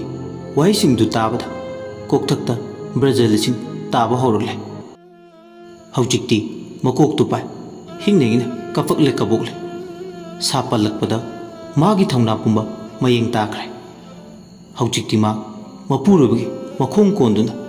ꯍꯤꯡꯅ ꯍꯤꯡꯅ ꯀꯞꯄ ꯍꯧꯔꯛꯂꯦ ꯀꯕꯣꯛꯂꯦ ꯑꯩ ꯂꯥꯜꯂꯦ ꯂꯥꯟꯖꯔꯦ ꯃꯣꯏ ꯄꯥꯕꯨꯡ ꯑꯩ ꯁꯣꯏꯈ꯭ꯔꯦ ꯇꯥꯏꯕꯪ ꯉꯥꯟꯕ ꯁꯥꯎꯔꯪꯅꯅ ꯈꯨꯝꯃꯦ ꯅꯪꯗꯤ ꯃꯃꯥ ꯅꯠꯇꯦ ꯅꯨꯄꯤꯁꯨ ꯅꯠꯇꯦ ꯃꯇꯨ ꯄꯥꯟꯗꯕ ꯁꯥꯅꯤ ꯀꯔꯤꯒꯤ ꯅꯪꯅ ꯂꯥꯟꯗꯣꯏꯕ ꯅꯨꯄꯤ ꯑꯃ ꯑꯣꯏꯔꯒ ꯅꯨꯄꯤ ꯑꯃꯒꯤ ꯑꯥꯊ꯭ꯔ ꯈꯪꯗꯕ ꯑꯩꯁꯦ ꯇꯥꯏꯕꯪ ꯉꯥꯟꯕꯅ ꯑꯣꯏꯔꯣꯏꯗꯕ ꯃꯪ ꯑꯃ ꯅꯪꯅ ꯃꯪꯂꯤ ꯑꯩꯒꯤ ꯏꯃꯧ ꯂꯤꯛꯂꯥꯅ ꯂꯝꯕꯤ ꯂꯝꯖꯥꯎꯗ ꯉꯥꯎꯗꯨꯅ ꯆꯠꯂꯒ ꯅꯪꯅ ꯑꯄꯦꯟꯕ ꯄꯣꯛꯄ ꯅꯨꯡꯉꯥꯏꯕ ꯐꯥꯎꯕ ꯁꯤꯃꯗꯤ ꯇꯁꯦꯡꯅ ꯑꯩꯅ ꯅꯪꯒꯤ ꯊꯃꯣꯏꯗꯣ ꯉꯛꯇꯕ ꯉꯝꯗꯦ ꯑꯩ ꯂꯥꯜꯂꯦ ꯑꯩ ꯂꯥꯟꯖꯔꯦ ꯉꯥꯛꯄꯤꯐꯝ ꯊꯣꯛꯇ꯭ꯔꯕ ꯏꯔꯥꯜꯁꯦ ꯑꯃꯨꯛꯇꯗꯤ ꯉꯥꯛꯄꯤꯌꯣ ꯃꯗꯨꯒꯤ ꯃꯇꯝ ꯍꯧꯈ꯭ꯔꯦ ꯁꯝꯕꯜ ꯈꯥꯕ ꯂꯩꯀꯣꯟꯗ ꯁꯥꯠꯄꯤ ꯏꯃꯧ ꯂꯤꯛꯂꯥꯗꯣ ꯉꯁꯤꯗꯤ ꯅꯈꯣꯏ ꯈꯔꯒꯤ ꯈꯨꯖꯣꯛꯅ ꯅꯥꯔꯛꯇ ꯁꯥꯠꯈ꯭ꯔꯦ ꯃꯐꯝ ꯃꯔꯥꯡ ꯈꯪꯈꯤꯗ꯭ꯔꯦ ꯑꯩ ꯂꯥꯜꯂꯦ ꯑꯩꯒꯤ ꯑꯁꯣꯏꯕꯁꯦ ꯑꯃꯨꯛꯇꯗꯤ ꯉꯥꯛꯄꯤꯌꯣ ꯉꯥꯛꯄꯤꯐꯝ ꯊꯣꯛꯇ꯭ꯔꯕ ꯅꯪꯒꯤ ꯅꯔꯥꯜꯅꯤ ꯍꯟꯗꯛ ꯃꯄꯣꯛꯁꯤꯃꯒꯤꯗꯤ ꯑꯩ ꯅꯪꯒꯤ ꯑꯁꯣꯏꯕ ꯑꯔꯥꯟꯕ ꯉꯥꯛꯄꯤꯕ ꯉꯝꯂꯔꯣꯏ ꯑꯔꯪ ꯑꯔꯥꯛ ꯁꯦꯟ ꯊꯨꯝ ꯂꯟꯗ ꯀꯂꯛ ꯃꯤꯍꯧ ꯆꯥꯎꯕꯤ ꯑꯩꯒꯤ ꯄꯣꯠꯂꯣꯏꯐꯝ ꯐꯖꯐꯝ ꯂꯩꯇ꯭ꯔꯦ ꯅꯠꯇ꯭ꯔꯥ ꯑꯩꯒꯤ ꯏꯔꯥꯜꯅꯦ ꯉꯁꯤꯗꯤ ꯑꯩ ꯏꯁꯥꯅ ꯏꯁꯥꯒꯤ ꯏꯔꯥꯜ ꯌꯥꯖꯔꯦ ꯅꯪꯒꯤ ꯇꯥ ꯇꯧꯁꯤꯟꯅꯕ ꯃꯤꯠꯀꯤ ꯄꯤꯗꯨꯗ ꯑꯩꯅ ꯄꯪꯊꯒꯗꯕ ꯅꯠꯇ꯭ꯔꯦ ꯅꯣꯡꯆꯨꯞꯇ ꯅꯨꯃꯤꯠꯅ ꯊꯣꯛꯂꯛꯂꯕꯁꯨ ꯅꯪꯒꯤ ꯅꯔꯥꯜꯗꯤ ꯑꯩ ꯉꯥꯛꯄꯤꯕ ꯁꯨꯡꯉꯝ ꯉꯝꯂꯔꯣꯏ ꯀꯕꯣꯛꯂꯦ ꯅꯤꯡꯕ ꯀꯥꯏꯔꯦ ꯇꯟꯖꯥꯁꯤꯗ ꯃꯄꯥꯜꯗꯒꯤ ꯀꯨꯃꯥꯔ ꯀꯧꯕ ꯅꯨꯄꯥ ꯑꯃꯅ ꯖꯤꯞꯁꯤꯗ ꯂꯥꯛꯂꯒ ꯇꯥꯏꯕꯪ ꯉꯥꯟꯕꯕꯨ ꯀꯧꯊꯣꯔꯛꯏ ꯀꯨꯃꯥꯔꯅ ꯇꯥꯗ ꯁꯣꯝꯗ ꯊꯧꯔꯥꯡ ꯄꯨꯝꯕ ꯂꯣꯏꯔꯦ ꯇꯥꯗꯕꯨ ꯂꯧꯕ ꯂꯥꯛꯑꯕꯅꯤ ꯍꯣꯏ ꯆꯠꯅꯕ ꯇꯧꯁꯤ ꯇꯥꯏꯕꯪ ꯉꯥꯟꯕ ꯋꯥ ꯃꯈꯥ ꯇꯥꯔꯝꯗꯅ ꯅꯨꯃꯤꯗꯥꯡ ꯋꯥꯏꯔꯝꯗꯨꯗ ꯊꯣꯛꯂꯛꯏ ꯖꯤꯞꯁꯤ ꯇꯣꯡꯗꯨꯅ ꯂꯥꯛꯄ ꯀꯨꯃꯥꯔ ꯍꯥꯏꯔꯤꯕ ꯅꯨꯄꯥꯗꯨꯒ ꯄꯨꯟꯅ ꯒꯥꯔꯤ ꯇꯣꯡꯃꯤꯟꯅꯗꯨꯅ ꯂꯥꯛꯏ ꯇꯥꯏꯕꯪ ꯉꯥꯟꯕꯅ ꯆꯠꯈꯤꯕꯗ ꯀꯕꯣꯛꯂꯦ ꯅꯤꯡꯕ ꯀꯥꯏꯅ ꯍꯤꯡꯅ ꯍꯤꯡꯅ ꯀꯞꯇꯨꯅ ꯇꯨꯃꯤꯟ ꯌꯦꯡꯗꯨꯅ ꯂꯩ ꯁꯣꯝꯗꯅ ꯀꯝꯗꯧꯔꯤ ꯅꯨꯃꯤꯗꯥꯡ ꯑꯗꯨꯗ ꯆꯦꯛꯄꯜ ꯃꯔꯤꯅ ꯀꯣꯏꯁꯤꯜꯂꯕ ꯌꯨꯝꯗꯨꯗ ꯊꯦꯝꯕꯨꯡ ꯃꯦꯝꯆꯥ ꯃꯥꯏꯕ ꯇꯣꯟꯗꯣꯟ ꯁꯣꯕꯤꯇꯥ ꯂꯥꯏ ꯀꯟꯅ ꯈꯣꯏꯔꯝꯂꯤ ꯂꯥꯏꯅꯤꯡ ꯊꯧꯀꯥꯗꯨꯗ ꯃꯤꯊꯤꯟ ꯆꯩ ꯄꯨꯝꯈꯤꯕꯗꯣ ꯂꯩꯋꯥ ꯇꯤꯟꯋꯥ ꯇꯧꯗꯨꯅ ꯂꯧꯊꯣꯛꯏ ꯇꯥꯟꯖꯥꯁꯤꯗ ꯆꯦꯛꯁꯤꯟꯅ ꯂꯥꯏ ꯈꯣꯏꯔꯝꯂꯤꯉꯩ ꯂꯩꯀꯥꯏꯗꯨꯗ ꯀꯨꯇꯤ ꯄꯣꯁꯅ ꯅꯨꯡꯗꯨꯝ ꯄꯥꯏꯗꯨꯅ ꯀꯥꯡꯁꯤ ꯈꯤꯡꯕ ꯍꯧꯔꯛꯂꯦ ꯃꯥꯏꯀꯩ ꯈꯨꯗꯤꯡ ꯂꯩꯔꯛ ꯀꯣꯟꯊꯣꯡ ꯈꯨꯗꯤꯡꯗ ꯀꯥꯡꯁꯤ ꯈꯤꯡꯕꯒꯤ ꯍꯧꯔꯕ ꯃꯈꯣꯜꯇꯅ ꯃꯥꯏꯀꯩ ꯈꯨꯗꯤꯡ ꯅꯤꯜꯂꯛꯏ ꯇꯥꯟꯖꯥꯁꯤꯗ ꯀꯨꯃꯥꯔꯒ ꯇꯥꯏꯕꯪ ꯉꯥꯟꯕꯒꯁꯨ ꯌꯧꯁꯤꯜꯂꯛꯏ ꯂꯩꯀꯥꯏ ꯀ꯭ꯂꯕꯀꯤ ꯅꯥꯔꯣꯜ ꯃꯩꯔꯥ ꯄꯥꯏꯕꯤ ꯍꯧꯅꯗꯨꯅ ꯍꯧꯖꯤꯛꯇꯤ ꯂꯥꯟꯃꯤ ꯇꯦꯡꯒꯣꯜꯒꯨꯝ ꯁꯨꯕꯤꯇꯥ ꯍꯣꯏꯒꯤ ꯌꯨꯝꯗꯨꯗ ꯊꯣꯝꯖꯤꯜꯂꯛꯂꯦ ꯁꯨꯕꯤꯇꯥ ꯍꯣꯏꯒꯤ गेटो थोंग हांगवाइबगी मतागु नमखाइरे कांगसीगी हौरबा मखोलदुसु लेफमदे नुपी अमना लाउरे सोबिता ताब्रा गेट हांगु माइबा माइबी संग तौबी नंगना मोय संग तौवे हाइबगी कलक्पा नते नियम चुमना तौने कैसु हाइबिरोय सोबिता नुपीदुगी वाइदुदा पिंग लाउ सोबिता नाइरे वागी वा चुमना ngangu याद्रो करी वता खोंदानो सिजनरिदुबो सोबिताना अदुमना हाइरपा नुपा अमना इनी सोबिता माइबा माइबी समनबदा वाद्रिबो इसागी फनबा तौबदा लेकाई नखोइना आइगी पुक थाकपिरकप्रो नखोइना सुग्यामना करकरग येंसिलिबसिबो नुपी अमना येंसिनजदे अदुबु नंगना तौरिबा थबक्तुदी याम लाली हौजिक्ति केकु लोटपा मतम नत्रे सीमदे हाइबिगे ताजौ नंगना लेकाइसिदा नंग मंगाइरे हाइबगी मतागुम हाइना हुमना पालिबा ननिंगना खा तौरिबदो ngasidagiदी खग याररोय नंगी मतम सुलोइरे नुमिचु सुरे अइना कैदौख्रगे हाइरिसे नोइना सुग्यामना क्रक येंसिलिसे ताइबंगनबा मायाम रक्तुदगी फुकलाउना फाउदोरगलगा अइगी मौलिलागी पुंसी नंगना कांखोंग चायहनबा मागी पुंसीबु सानापोतकुम सानानिंगबा मोंगदा सानाखिबा अहिंग लिगलाना नोंगालमदाइ फाउ लेलमदगा नुमित थोकलकपदा ताखिनबा नंगना सिनबदो ngasiदी याररोय नंगी होनाजमनगी माइना अइगी मौलिलाना मफम मरांग खंगदना मांगखिबने सोबिता नाइरे अहायो नोक्तुम नोक्चनिंगद्रा वाखल सोइरबी दुबु अइना ngaवहलिबा करी परमान लैदना अदुक चाव वाफम अमबु अइंगोंदा थंजिनबिरिबनो नुपा अमनमु प्रमाण मयाम अमा ले अदुत नतना अखोइना नखोइगी युमदा लोना सीसीटीवी कैमरा फिट तौरे कुइरे प्लान यालकपा खुदना चंगना हुरानबा फोंग फोंगना फागे हाइबगी हुरानबगी तारानी मपुगी नोंमा हाइबदो काउदबदम फै नुपा अमनसु लाई खुरमबा माइबदुसु मयाम करी तुमि लैरी इमुंगदगी सागल लाक्तुना चिंथोरो नुपादुना हाइबदगी लेकाई मियोय खरा इमुंगदुदा थोमजिनकी हुपसिलकपा मियामदुनागा थिंबा ngam नते तौरिबा अंगकपा थौदोक्सिदा मयाम यावसिलकपदुदा कनागी मेमचा तोंदोन थेंबुंग Subita अमदी मेदबदी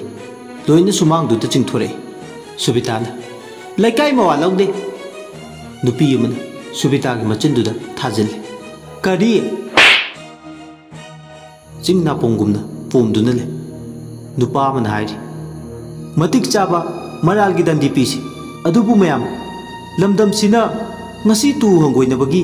masak ama oiriba mob justice faudi taurusi nagrik ama oina sanbidana piba sana kanglondo ngaklaga ain gi mating lawraga phata phata puk tawba makhoi singse maral gi matik chaba nandi pisanu nupa amanong hai ai gi wadi police ta sinakrase sinadringai maiba sabado khut pe namta बेसोन तोटपगुम तोचौखिगे नुपा अमना आइना आइनगी मथौ तौजनी कैदौनुंदा आइनबु खुत्ता पाइरोइदबनी मरक्थना सुबिताना लेकाई मियाम चंगलगा तौबिरिसबु करिनो लाई खुरमलगा नखोइना वाथोक साउनबा होनरिसबु करिगिनो मेमचाना थौ लैत्र नोय हा अखोइना कैदौरगे मेदपति सेरै चटपिसे ngabu phanaba khoidi lai khuram jabani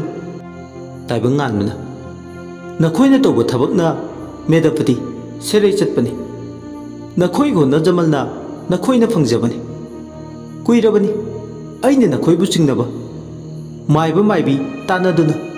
imau lilabu ngaw phoiduna chatnaba tada khiba maiba maibi singdo jail da thajin khiba kuire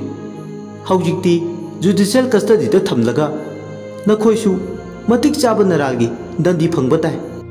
सोबिताना नंगी नमौ नुपीना सेरै चटलगा अदुगुंबा मथों खंगदब वादा इराल सिरकनु ताइबंगान न खुमे नंगी चिंदुदी कंदी कन बजाने इने साबिन हाय सुबिता चिंगनबी गोपी चंदोन थिल्लसु नंगबु लाइनिंगबी लांजदबिनी कनानसु हाइररोइने नंगोंदा नंगना तौब थबक खुदिंग मतम क्यादगी मिकुप नाहोमसिंगना अखोइना सेनदुना लाक्लबनी लिग्लागी मराइबक नखोइना ओहनखिबनी थेंखांग कयादा लांजद्रबी लिग्लाबु अंगाव सेमनबो होनबदा तौखिबा नखोइगी थबक थोरमसिंगदुगी मुनाइद्रबा प्रमाण लैरबनी सुबिताना मैरा पाइबिगी थौबी अमा ओइरगा सेन क्याम चारदुना अइंगोंदा मरी मखोंग समनद्रबा वफम मयाम अमा हाइरसिबो अखोइदी कोकतो ngawjeida इने साबिना खुमै ngawखलखिनी अरानबा तौबो मिसिंगदी ngawखलखिनी मियोइबा मोइबगी मीगी लिचा चत्तबी कातो करन तौदुना लैबी युमगाइबी नंगुमना इस सेन क्या चारगे गाइना सोबिता मचिंदो हेफेट खुमे अदुबु खुम्बदा कानाद्रे मई मई लेकाई मियामदुना मखोइ मखोइना थेंगनखिबा थौदोकसिंगी मरमदा लिग्लागी मरमदा हाइखिबसिंग मनाना ताहौबा ममिना उहोबा मथंग मथंग लिथोंगनरे तमथोंगनरे मसिंग खंगदना लाई खोरंबा मसिंग खंगदना इमुंगसिदा चथरकबा थबक थौंगसिंग नोंगमु नोंगि सुम हेंगतखिबा करा अमसु हेनखि युमसिदा चंगथोक चंगसिन तौबा मियोइसिंग मरमदा सेक्पल मरीना क्वेश्चनदुना लेबा इमुंगसिदा चथखिबा फथबा थबकसिंग हिकाप लिकाप चंफम लेट्रेंग असिदी लेकाय मियाम अमत ओइना पुन्ना थोंग मानना लेमिना खरंग असिदी नुपी मन लाउरे अखोइसु इचाइसु होबुलै नोइगी सिगुंबा मओंग मतौसिदी सोइदना तमलकनी असुक चावखलबा मतमसिदा हिकाप लिकाप तौदुना मीगी मचा मसु ngawduna चतखिनबा सेमजिन साजनबगे थबक थौंगसिंग तौबसिदी फत्ते लैकाय अमा पाले सेंगोत साकटपगी मसक ओइबा खुनाय मबु मांगथरकनबगी मसक ओइनब होनबदी इसे सुबिता नंगना तौरिदो लानगनी सुबिताना यारे ngangbia sa mathong khangdana ngangbiranu taningdre nakongse I tare laikai ne khoibu panabiriro taningde ko nakong wai chingedaba wa mayama ngangisina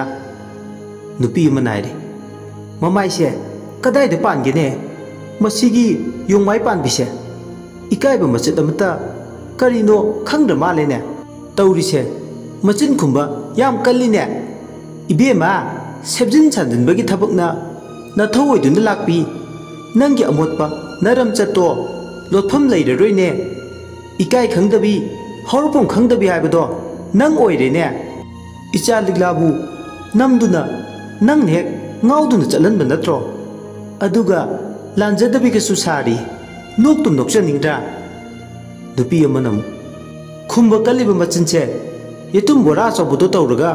follow हौरीने मागिसे अमनमु असुक अनम कनबा इकाई खंगदब नुपीदी अमुक्तबु उखिद्रे उरोप सुचितना ताना ताना कल्लगता मागी मचन छुम्मिसे फगदबनी मरु कोक्थोगा सुनु येंगेंग तैरगा लंबी लमजाउदा खोंगोइनबना हेन फरनी तौरिसे सक्ता सिंगसिगी हाइरुरदी सुबिता मचिनदी खुम्बा लेप्ते अदुबु ngasiदी मागी नुमित सुरे नाहनगे माना तौजरुबा थबक सिंगदुगी मैदी लोकपा हौरे माना तौबा थबक खुदिंग खंगलरोय खनबदो युमसिदा तोइना मिटोप चंगबा माइबा माइबी चंगबा लेप्तबा मयामसिना मरम होय ताइबंग गानमना हाइजमनबदगी लेकाय मियाम चंगदुना कुपथना सेनदुना लाकपने मसीगी मैना ngasiदी मिया मांगदा असुंबा पुथोकपा ngamlebani असुंबदी हिमालय चिंजाउनी हाइबे मतम पुंबदा तोमथिन गानबा मरक्सिदा पुलिस लाए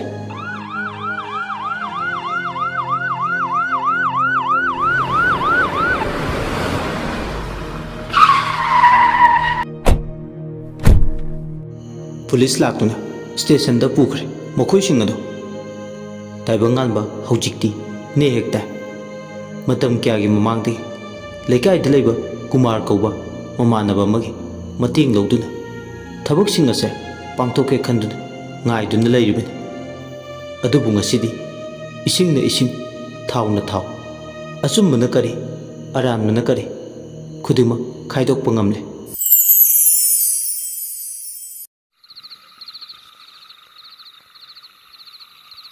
ꯁꯣꯝꯗꯅ ꯀꯝꯗꯧꯔꯤ ꯅꯨꯃꯤꯠꯁꯤꯃꯒꯤ ꯇꯥꯡꯂꯧ ꯂꯩꯅ ꯊꯦꯡꯖꯤꯜꯂꯛꯂꯕ ꯑꯍꯤꯡꯒꯤ ꯃꯇꯝꯗ ꯂꯤꯂꯤꯒꯤ ꯊꯋꯥꯏꯅ ꯂꯤꯛꯂꯥꯒꯤ ꯍꯛꯆꯥꯡꯗ ꯁꯩꯗꯥꯡꯐꯝ ꯂꯧꯗꯨꯅ ꯂꯩꯔꯝꯕꯗꯒꯤ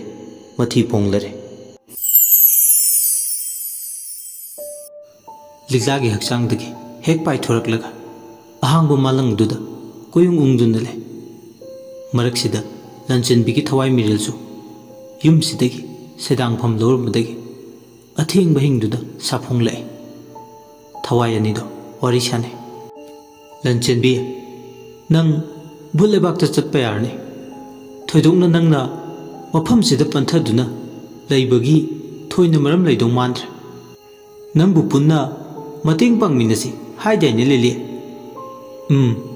ꯑꯗꯨꯕꯨꯗꯤ ꯆꯨꯝꯕ ꯑꯗꯨ ꯑꯗꯥ ꯇꯧꯔꯅꯨ ꯅꯪꯒꯤ ꯊꯕꯛꯁꯤ ꯂꯣꯏꯔꯒ ꯏꯕꯥꯅꯤ ꯄꯨꯟꯅ ꯚꯨꯠ ꯂꯩꯕꯥꯛꯇ ꯆꯠꯃꯤꯟꯅꯔꯁꯤ ꯑꯃꯔꯣꯝꯗ ꯑꯩꯗꯤ ꯅꯪ ꯌꯥꯎꯗꯅ ꯏꯊꯟꯗ ꯆꯠꯄ ꯉꯝꯂꯣꯏꯌꯦ ꯑꯗꯨꯗꯤ ꯑꯩꯒꯤ ꯊꯕꯛ ꯊꯧꯔꯝꯁꯦ ꯂꯣꯏꯔꯒ ꯄꯨꯟꯅ ꯚꯨꯠ ꯂꯩꯕꯥꯛꯇ ꯆꯠꯃꯤꯟꯅꯈ꯭ꯔꯁꯤ ꯑꯩꯒꯤ ꯊꯕꯛ ꯊꯧꯔꯝ ꯑꯌꯥꯝꯕꯗꯤ ꯂꯣꯏꯔꯛꯑꯕꯅꯤ ꯇꯧꯔꯤꯁꯦ ꯀꯨꯏꯗ꯭ꯔꯦ ꯃꯥꯏ ꯄꯥꯛꯀꯗꯕ ꯄꯖꯦꯡ ꯐꯤꯔꯥꯜꯗꯣ ꯊꯦꯠꯃꯤꯟꯅꯔꯒ ꯄꯨꯟꯅ ꯍꯟꯃꯤꯟꯅꯈ꯭ꯔꯁꯤꯀꯣ ꯑꯗꯨꯗꯤ ꯑꯁꯨꯝꯅ ꯂꯤꯂꯤ ꯑꯃꯗꯤ ꯂꯟꯆꯦꯟꯕꯤ ꯍꯥꯏꯅꯩ ꯁꯣꯝꯗꯅ ꯀꯝꯗꯧꯔꯤ ꯑꯍꯤꯡꯁꯤꯃ ꯁꯦꯈꯔ ꯑꯃꯗꯤ ꯙꯅꯄꯇꯤ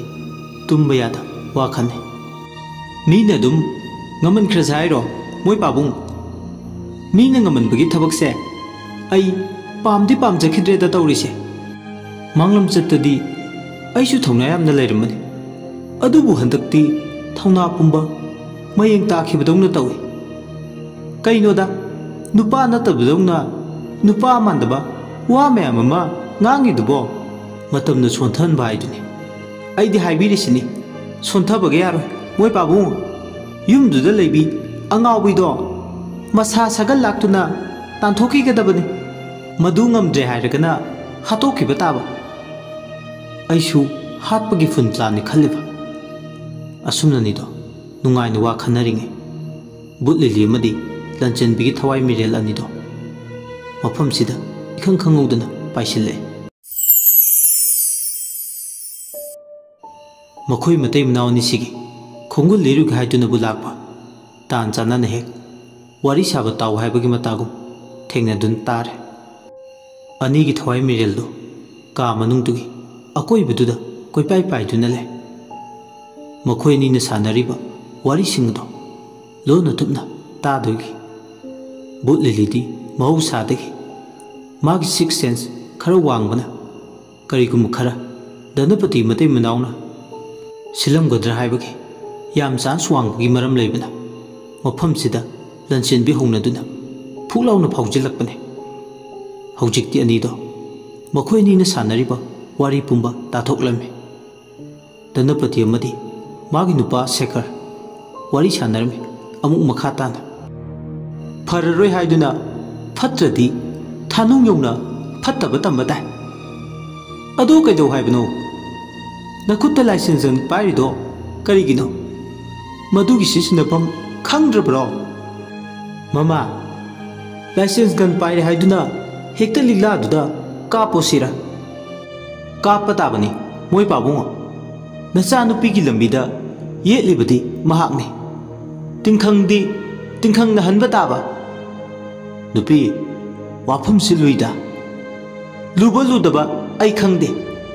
ꯅꯆꯥꯅꯨꯄꯤꯒꯤ ꯐꯤꯕꯝꯗꯤ ꯅꯣꯡꯃ ꯅꯣꯡꯃꯒꯤ ꯂꯨꯁꯤꯜꯂꯛꯏꯕꯁꯤꯗꯤ ꯅꯣꯡꯃꯩꯅ ꯍꯦꯛꯇ ꯀꯥꯞꯇꯨꯅ ꯍꯥꯠꯄ ꯍꯥꯏꯕꯗꯨꯕꯨ ꯌꯥꯔꯦ ꯁꯗꯨ ꯆꯪꯖꯕ ꯃꯃꯥ ꯄꯣꯛꯀꯤ ꯃꯤ ꯍꯥꯠꯇꯕꯗꯧꯅ ꯅꯈꯨꯠꯇ ꯀꯌꯥꯅꯣ ꯇꯨꯝꯈ꯭ꯔꯤꯁꯦ ꯑꯩꯈꯣꯏꯒꯤ ꯕꯤꯖꯤꯅꯦꯁꯇ ꯈꯨꯔꯧ ꯊꯥꯡꯉꯛꯄ ꯀꯌꯥꯒꯤ ꯃꯉꯠ ꯀꯦꯜꯍꯟꯈꯤꯕ ꯅꯠꯇ꯭ꯔꯣ ꯃꯣꯏ ꯄꯥꯕꯨꯡ ꯅꯈꯨꯠꯇ ꯁꯛꯇꯤ ꯄꯥꯏꯕ ꯅꯪꯅ ꯃꯤꯆꯝ ꯑꯃꯒꯨꯝ ꯋꯥ ꯉꯥꯡꯊꯣꯔꯛꯄꯁꯦ ꯑꯩꯗꯤ ꯇꯥꯕꯗ ꯁꯥꯊꯤꯅ ꯋꯥꯏꯀꯣ इखुत्ता शक्ति पाइरे हाइदुनबु अइना तौनिंबा इनिंग तौबुदी मधु लालोइद्रा मफम मतम हाइबमसु येंगदबा यारोय अइदी ꯑꯗꯨ ꯑꯗꯥ ꯈꯪꯗꯦ ꯂꯤꯛꯂꯥ ꯍꯥꯏꯗꯣ ꯍꯥꯠꯇꯣꯛꯈꯣ ꯃꯗꯨꯗ ꯑꯩꯒꯤ ꯊꯋꯥꯏꯁꯦ ꯏꯪꯒꯅꯤ ꯋꯥꯏ ꯁꯪꯒꯅꯤ ꯃꯗꯨ ꯍꯦꯛꯇ ꯌꯥꯕ ꯅꯠꯇꯦꯅꯦ ꯍꯦꯛ ꯍꯥꯏꯔꯨꯔꯒ ꯌꯥꯗꯦ ꯌꯥꯗꯦ ꯈꯨꯅꯦꯛ ꯅꯦꯛꯅꯤ ꯍꯥꯏꯔꯁꯨ ꯍꯦꯛꯇ ꯇꯣꯛꯏ ꯊꯋꯣꯏꯒꯤ ꯋꯥ ꯑꯝꯇ ꯃꯦꯟ ꯇꯥꯅ ꯉꯥꯡꯕꯁꯨ ꯌꯥꯕ ꯅꯠꯇꯦ ꯅꯪꯅ ꯇꯧꯖꯕ ꯁꯥꯕ ꯑꯃ ꯁꯤꯗ ꯑꯩꯗꯤ ꯃꯩꯊꯛꯇ ꯉꯧꯔꯦ ꯑꯩꯁꯨꯅꯦ ꯄꯥꯔꯇꯤꯒꯤ ꯇꯤꯀꯦꯠ ꯇꯥꯟꯅꯔꯤꯕꯅꯤ ꯂꯥꯛꯀꯗꯕ ꯖꯦꯅꯔꯦꯜ ꯏꯂꯦꯛꯁꯟꯁꯤꯒꯤ ꯃꯁꯤꯗ ꯑꯩꯅ ꯀ꯭ꯔꯥꯏꯝ ꯑꯃ ꯆꯦꯟꯅꯔꯒ ꯍꯟꯗꯛꯀꯤ ꯚꯣꯠꯁꯤꯗ ꯂꯦꯞꯀꯦ ꯈꯜꯂꯤꯕ ꯑꯁꯥꯁꯤꯗꯤ ꯑꯃꯨꯛ ꯀꯥꯏꯗꯣꯔꯤꯕ ꯑꯩꯗꯤ ꯅꯍꯥꯟꯈꯩ ꯈꯪꯗꯦ ꯃꯣꯏ ꯄꯥꯕꯨꯡꯗꯤ ꯄꯨꯛꯅꯤꯡꯗ ꯃꯔꯣꯜ ꯑꯅꯤ ꯂꯣꯟꯕ ꯃꯤꯁꯛ ꯑꯃ ꯍꯥꯏꯕꯗꯨ ꯑꯣꯏꯔꯦꯀꯣ ꯅꯆꯥꯅꯨꯄꯤꯁꯤꯒꯤ ꯀꯔꯤꯝꯇ ꯈꯟꯗꯕꯒꯤ ꯃꯑꯣꯡꯅꯤ ꯕꯣꯠꯅ ꯅꯆꯥꯅꯨꯄꯤꯗꯒꯤ ꯍꯦꯟꯅ ꯂꯨꯔꯕ ꯅꯠꯇ꯭ꯔꯣ ꯙꯅꯄꯇꯤ ꯋꯥ ꯉꯥꯡꯕꯗ ꯆꯨꯝꯅ ꯉꯥꯡꯉꯨ ꯑꯩꯅ ꯉꯥꯡꯉꯤꯁꯦ ꯐꯩꯔꯕꯣ ꯃꯣꯏ ꯄꯥꯕꯨꯡ ꯕꯅꯥꯟꯒ ꯂꯥꯜꯂꯕ꯭ꯔꯥ ꯍꯥꯏꯁꯦ ꯒ꯭ꯔꯥꯃꯥꯇꯤꯀꯦꯜ ꯃꯤꯁꯇꯦꯛꯀ ꯌꯥꯎꯔꯕ꯭ꯔꯣ ꯍꯩ ꯁꯍꯣꯝꯅ ꯈꯣꯏꯍꯤ ꯊꯛꯅꯤꯡꯉꯦ ꯍꯥꯏꯗꯨꯅ ꯈꯣꯏ ꯃꯌꯨꯝꯗ ꯈꯨꯠ ꯊꯤꯡꯖꯤꯟꯕ ꯌꯥꯕ ꯅꯠꯇꯦ ꯃꯇꯥꯡ ꯃꯇꯝ ꯍꯥꯏꯕ ꯑꯃꯁꯨ ꯂꯩ ꯑꯗꯨ ꯅꯠꯇ꯭ꯔꯒ ꯃꯃꯥꯡꯉꯩꯗ ꯂꯩꯁꯅꯥ ꯀꯧꯕꯤ ꯅꯨꯄꯤ ꯑꯃ ꯁꯣꯏꯕꯗꯒꯤ ꯀꯥꯔꯅ ꯊꯣꯝꯇꯠꯄꯗ ꯁꯤꯈꯤꯕꯗꯣ ꯅꯤꯡꯁꯤꯡꯕꯤꯔꯤꯕ꯭ꯔꯥ ꯃꯣꯏ ꯄꯥꯕꯨꯡꯅ ꯊꯧꯕ ꯀꯥꯔ ꯈꯨꯊꯧꯗꯅꯤ ꯂꯩꯁꯥꯕꯤꯗꯨꯅ ꯂꯥꯟꯈꯤꯕꯗꯣ ꯀꯥꯎꯕꯤꯔꯕ꯭ꯔꯣ ꯙꯅꯄꯇꯤꯅ ꯀꯥꯔ ꯑꯦꯛꯁꯤꯗꯦꯟ ꯑꯃꯒꯤ ꯋꯥꯐꯝ ꯄꯜꯂꯛꯄꯗ ꯁ꯭ꯋꯥꯏ ꯂꯥꯎꯏ ꯁꯦꯈꯔ ꯃꯥꯅꯤ ꯆꯍꯤ ꯈꯔꯒꯤ ꯃꯃꯥꯡꯗ ꯂꯩꯁꯥꯕꯤ ꯃꯆꯥ ꯑꯃꯕꯨ ꯃꯥꯒꯤ ꯀꯥꯔꯅ ꯊꯣꯝꯗꯠꯂꯝꯂꯒ ꯍꯟꯅ ꯐꯥꯎ ꯌꯦꯡꯂꯝꯗꯅ ꯆꯦꯟꯈꯤꯕ ꯀꯦꯁꯇꯨꯗ ꯃꯥ ꯌꯥꯝ ꯆꯥꯎꯅ ꯆꯦꯟꯅꯈꯤ ꯑꯗꯨꯕꯨ ꯃꯤꯆꯪ ꯁꯪꯒ ꯂꯩꯕꯅ ꯑꯆꯨꯝꯕꯗꯤ ꯑꯔꯥꯟꯕꯅ ꯃꯈꯨꯠ ꯇꯨꯡꯕꯨꯟꯅꯔꯒ ꯃꯆꯤꯟ ꯃꯦꯟꯈꯤ ꯌꯥꯝ ꯂꯥꯏꯅ ꯃꯆꯤꯟ ꯃꯦꯟꯈꯤ ꯋꯥ ꯉꯥꯡꯕ ꯊꯣꯛꯇꯅꯕ ꯃꯇꯝ ꯄꯨꯝꯕꯒꯤ ꯑꯣꯏꯅ ꯌꯥꯝ ꯍꯩꯅ ꯅꯥꯟꯊꯣꯛꯈꯤꯕꯅꯤ ꯀꯥꯔ ꯑꯦꯛꯁꯤꯗꯦꯟꯗꯨꯗ ꯃꯥ ꯆꯦꯟꯅꯩ ꯀꯅꯥꯅꯁꯨ ꯈꯪꯕ ꯉꯝꯈꯤꯗꯦ ꯊꯧꯗꯣꯛꯁꯤꯗ ꯃꯔꯥꯜ ꯂꯩꯖꯗꯕꯤ ꯂꯩꯁꯅꯥ ꯀꯧꯕꯤ ꯂꯩꯁꯥꯕꯤꯗꯨꯗꯤ ꯊꯋꯥꯏ ꯊꯥꯈꯤ ꯃꯥꯒꯤ ꯑꯆꯨꯝ ꯃꯔꯥꯟꯒꯤ ꯕꯤꯆꯥꯔ ꯐꯪꯗꯅ ꯅꯧꯅ ꯄꯨꯟꯁꯤ ꯂꯣꯝꯈꯤ ꯁꯦꯈꯔꯅ ꯆꯩꯍꯜꯂꯦ ꯙꯅꯄꯇꯤꯗ ꯃꯃꯤꯠ ꯃꯅꯥ ꯁꯪꯇꯣꯛꯂꯒ ꯅꯪꯒꯤ ꯋꯥꯍꯩꯁꯤꯡꯁꯦ ꯍꯦꯃꯟꯗ꯭ꯔꯣ ꯃꯤꯅ ꯇꯥꯔꯒ ꯑꯩꯁꯦ ꯀꯔꯤꯅꯤ ꯍꯥꯏꯅꯈꯤꯅꯤ ꯈꯨꯠꯇ ꯄꯥꯏꯕ ꯁꯛꯇꯤ ꯑꯃꯒ ꯂꯣꯏꯅꯅ ꯄꯣꯂꯤꯇꯤꯀꯦꯜ ꯐꯤꯒꯔ ꯑꯃ ꯁꯥꯒꯠꯂꯤꯕ ꯑꯩꯁꯦ ꯃꯤꯅ ꯇꯥꯈ꯭ꯔꯒ ꯀꯔꯤ ꯍꯥꯏꯅꯈꯤꯅꯤ ꯙꯅꯄꯇꯤꯅ ꯃꯣꯏ ꯄꯥꯕꯨꯡꯅ ꯑꯩꯉꯣꯟꯗ ꯑꯗꯨꯛ ꯌꯥꯝꯅ ꯀꯟꯊꯤ ꯊꯣꯛꯅ ꯁꯥꯎꯕꯤꯒꯗꯕ ꯅꯠꯇꯦ ꯑꯩꯅ ꯍꯥꯏꯖꯔꯤꯁꯦ ꯑꯗꯣꯝꯕꯨ ꯊꯧꯅꯥ ꯄꯤꯖꯕꯅꯤ ꯏꯕꯥꯅꯤ ꯈꯛꯇ ꯑꯍꯤꯡ ꯅꯣꯡꯌꯥꯏꯁꯤꯗ ꯉꯥꯡꯅꯕ ꯋꯥꯁꯤꯕꯨ ꯀꯅꯥꯅ ꯇꯥꯗꯣꯏꯅꯣ ꯑꯅꯤꯗꯣ ꯃꯈꯥ ꯇꯥꯅ ꯑꯋꯥꯏꯈꯨꯝ ꯇꯧꯅꯔꯦ ꯃꯃꯥ ꯅꯤꯡꯊꯧꯒꯤ ꯃꯅꯥ ꯐꯛꯂꯥꯡꯗ ꯊꯦꯠꯂꯤ ꯍꯥꯏꯅꯕ ꯑꯃꯁꯨ ꯂꯩꯕꯅꯤꯀꯣ ꯌꯥꯔꯦꯗ ꯁꯤꯃꯦꯟ ꯆꯦꯛꯅ ꯇꯣꯠꯂꯒ ꯋꯥꯡꯅ ꯈꯥꯀꯠꯄ ꯆꯦꯛꯄꯜꯗꯕꯨ ꯀꯔꯝꯕ ꯅꯤꯡꯊꯧꯒꯤ ꯃꯅꯥ ꯐꯛꯂꯥꯡꯗ ꯊꯦꯠꯇꯣꯔꯤꯒꯦ ꯃꯇꯝꯁꯦ ꯌꯥꯝ ꯆꯥꯎꯈꯠꯂꯕꯅꯤ ꯙꯅꯄꯇꯤ ꯅꯪꯒꯤ ꯆꯤꯟꯁꯤꯗꯤ ꯑꯩꯒꯤ ꯆꯤꯟꯁꯤꯗꯒꯤ ꯅꯠꯇ꯭ꯔꯣ ꯃꯤꯌꯥꯝꯅ ꯌꯥꯕ ꯃꯤꯁꯛ ꯑꯃ ꯉꯁꯤ ꯃꯣꯏ ꯄꯥꯕꯨꯡꯅ ꯑꯣꯏꯕ ꯐꯪꯂꯤꯕ ꯑꯗꯨ ꯑꯗꯥ ꯈꯪꯗꯦ ꯂꯩꯁꯅꯥ ꯍꯥꯏꯕꯤ ꯂꯩꯁꯥꯕꯤꯅ ꯄꯨꯟꯁꯤ ꯃꯥꯡꯈꯤꯕꯒꯨꯝ ꯂꯤꯛꯂꯥ ꯍꯥꯏꯁꯤꯁꯨ ꯒꯥꯔꯤꯅ ꯊꯣꯝꯒꯦꯔꯥ ꯇꯛꯊꯠꯀꯦꯔꯥ ꯑꯃ ꯇꯧꯔꯒ ꯀꯣꯛ ꯃꯥꯒꯤ ꯄꯨꯟꯁꯤꯁꯦ ꯂꯣꯏꯁꯤꯟꯀꯣ ꯙꯅꯄꯇꯤ ꯑꯩꯕꯨ ꯐꯤꯕꯝꯁꯤꯗ ꯑꯩ ꯐꯤꯕꯝ ꯅꯨꯡꯕꯝꯒ ꯈꯪꯗꯦꯀꯣ ꯑꯩꯅ ꯇꯧ ꯍꯥꯏꯕꯗꯨꯗ ꯇꯧꯒꯗꯕꯅꯤ ꯌꯥꯗ꯭ꯔꯦꯗꯅ ꯑꯩꯅ ꯑꯣꯏꯅ ꯇꯧꯔꯛꯀꯅꯤ ꯑꯩꯁꯨ ꯏꯆꯥꯁꯦ ꯅꯨꯡꯁꯤꯅꯦ ꯆꯤꯟꯗꯅ ꯏꯆꯥ ꯅꯨꯡꯁꯤ ꯍꯥꯏꯔꯒ ꯇꯧꯊꯣꯛꯔꯤꯕ ꯊꯕꯛꯁꯤꯡꯗꯨꯗꯤ ꯅꯨꯡꯁꯤꯗꯕ ꯉꯥꯛꯇ ꯈꯪꯗ꯭ꯔꯦꯗ ꯑꯩ ꯁꯤ ꯌꯧꯁꯤꯜꯂꯛꯑꯗꯤ ꯑꯁꯨꯝꯅ ꯃꯇꯩ ꯃꯅꯥꯎ ꯑꯅꯤꯅ ꯃꯔꯩ ꯇꯨꯔꯩ ꯇꯧꯅꯗꯨꯅ ꯋꯥ ꯈꯟꯅꯕꯗꯨ ꯇꯥꯕꯗ ꯕꯨꯠ ꯂꯤꯂꯤꯗꯤ ꯁꯥꯎꯅꯤꯡꯕꯅ ꯃꯁꯥꯗꯣ ꯊꯛꯇꯪ ꯅꯤꯛꯏ ꯕꯨꯠ ꯂꯤꯂꯤ ꯑꯍꯥꯡꯕ ꯃꯥꯂꯪꯗꯨꯗ ꯀꯣꯏꯄꯥꯏ ꯄꯥꯏꯗꯨꯅ ꯂꯩꯔꯁꯨ ꯃꯥꯒꯤ ꯄꯋꯥꯔ ꯁꯤꯖꯤꯟꯅꯕ ꯍꯧꯔꯛꯂꯦ ꯃꯃꯤꯠ ꯑꯅꯤꯗꯣ ꯆꯦꯖꯦꯠ ꯎꯏꯁꯤꯟꯈꯤ ꯍꯦꯛ ꯎꯏꯁꯤꯟꯈꯤꯕꯗ ꯃꯇꯩ ꯃꯅꯥꯎ ꯑꯅꯤꯅ ꯁꯥꯟꯅꯔꯤꯕ ꯋꯥꯔꯤ ꯑꯦꯛꯁꯤꯗꯦꯟꯒꯤ ꯃꯔꯝ ꯑꯗꯣ ꯃꯤꯠꯅ ꯆꯤꯡꯁꯤꯟꯗꯨꯅ ꯌꯦꯡꯉꯤ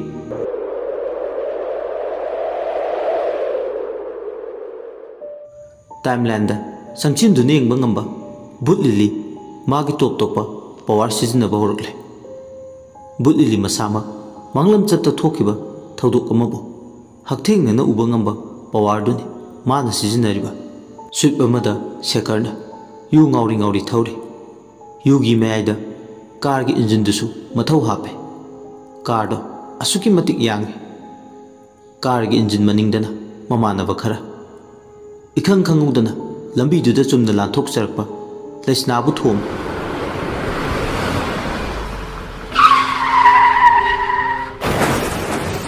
लैस्ना फना सांगना पाय अदुगु मसादो तिंथोक कुमदा कोनसिन हिगी लावरमलगा ngaना कंफालदा सोर होनबगो मसाइगु लिंग लिंग चटपगु चटलमलगा हुजिक्ति मा अरोइबे याब तानकी लैस्नाबु कारदुना हेक थोंबगा युगी निसा पुंबा मयिंग ताखिबदोंना तवे शेखर ताइबंग वाखल तारकपदोंना तवे असोकपदो लौखत्तुना लायेंगनबा हॉस्पिटल दा पुखत्पीबगी सरू मा चेनरकनी चेलौदबा यादे हाइबगी मतागुम हौजिक्ति थवाई मांगबा यादे मीना उखिनी खंखिनी मा चोप यादे हाइबगी मतागुम हौजिक्ति असोकपदो हन्ना फाउ यंगलमदना कारदो लैजबी थादुना थौखी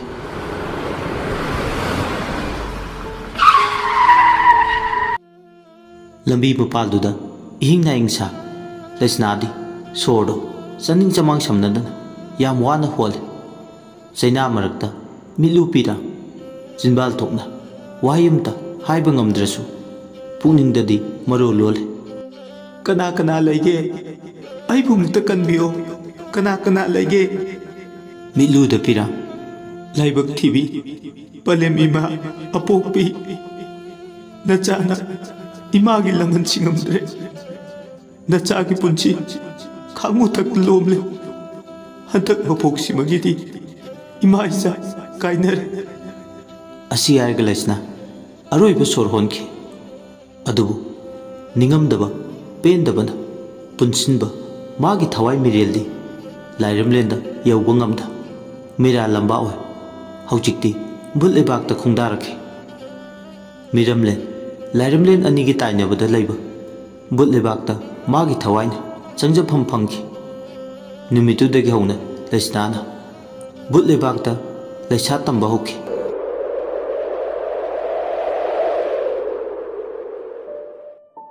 हौखिबा थौदोकसिंगदो सिंगसिलगा येंबा लोरकपदा उसिलंबा बुटलिलीगी ममित अनिदो पांगथोरे बुटलिलीना माना उखिबसिंगदो लंचिन बिजसु उहलमे अनिदो हौजिक्ति पुनसिन्ने मिनुक्सि खंगदबा अहिंगबसिंगसिगी मथक्ता लालोंग अमा संगसिनगे हाइबगी बुटलिलीना ओ नंग ओइरे सुलोचनागी मपा खांगु थक्ता इता लैस्नागी पुनसिना लोंखिबा नंगुंबा मिनुंगसि मसेट अमता फावबा खंगदबा मिसक अमगे खुत्ता पुंसी अमदा लोंखिबा अइना बुटलेबाक थादोलमदायदा लैस्नादा सकलंबा वासक अमदी अइना ngakpa ngamdore ma hatpada chenaba misakto aina soidana puthokani wasaklamani adubu ngasidi aina saklamba wasakto nungdamba man sanbiduna sakhibu wasaksu ngasidi thunghanbidore kaya da nungairaba liliegi butki punsi lanchen binamu matu pandaba sa singche lemna tharoi dabani adumangni aina khaliba kaidonungda lemna tharoi ngasigi ahingsida parata mi batai kamdongna tabidune lili but ekhoi malai habagi samindi phangan bayat magi danapati haiba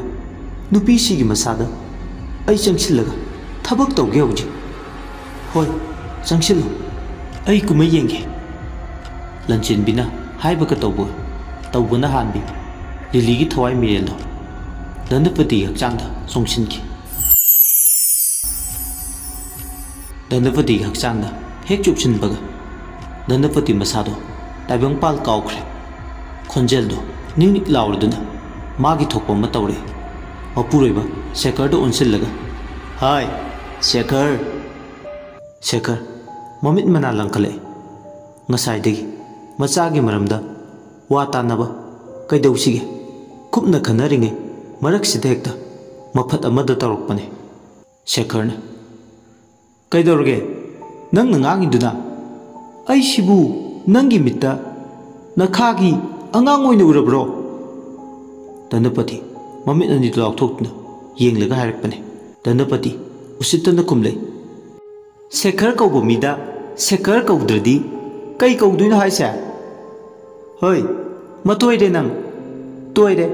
kai dauge harino ai busu karna thumdatpi ke hairo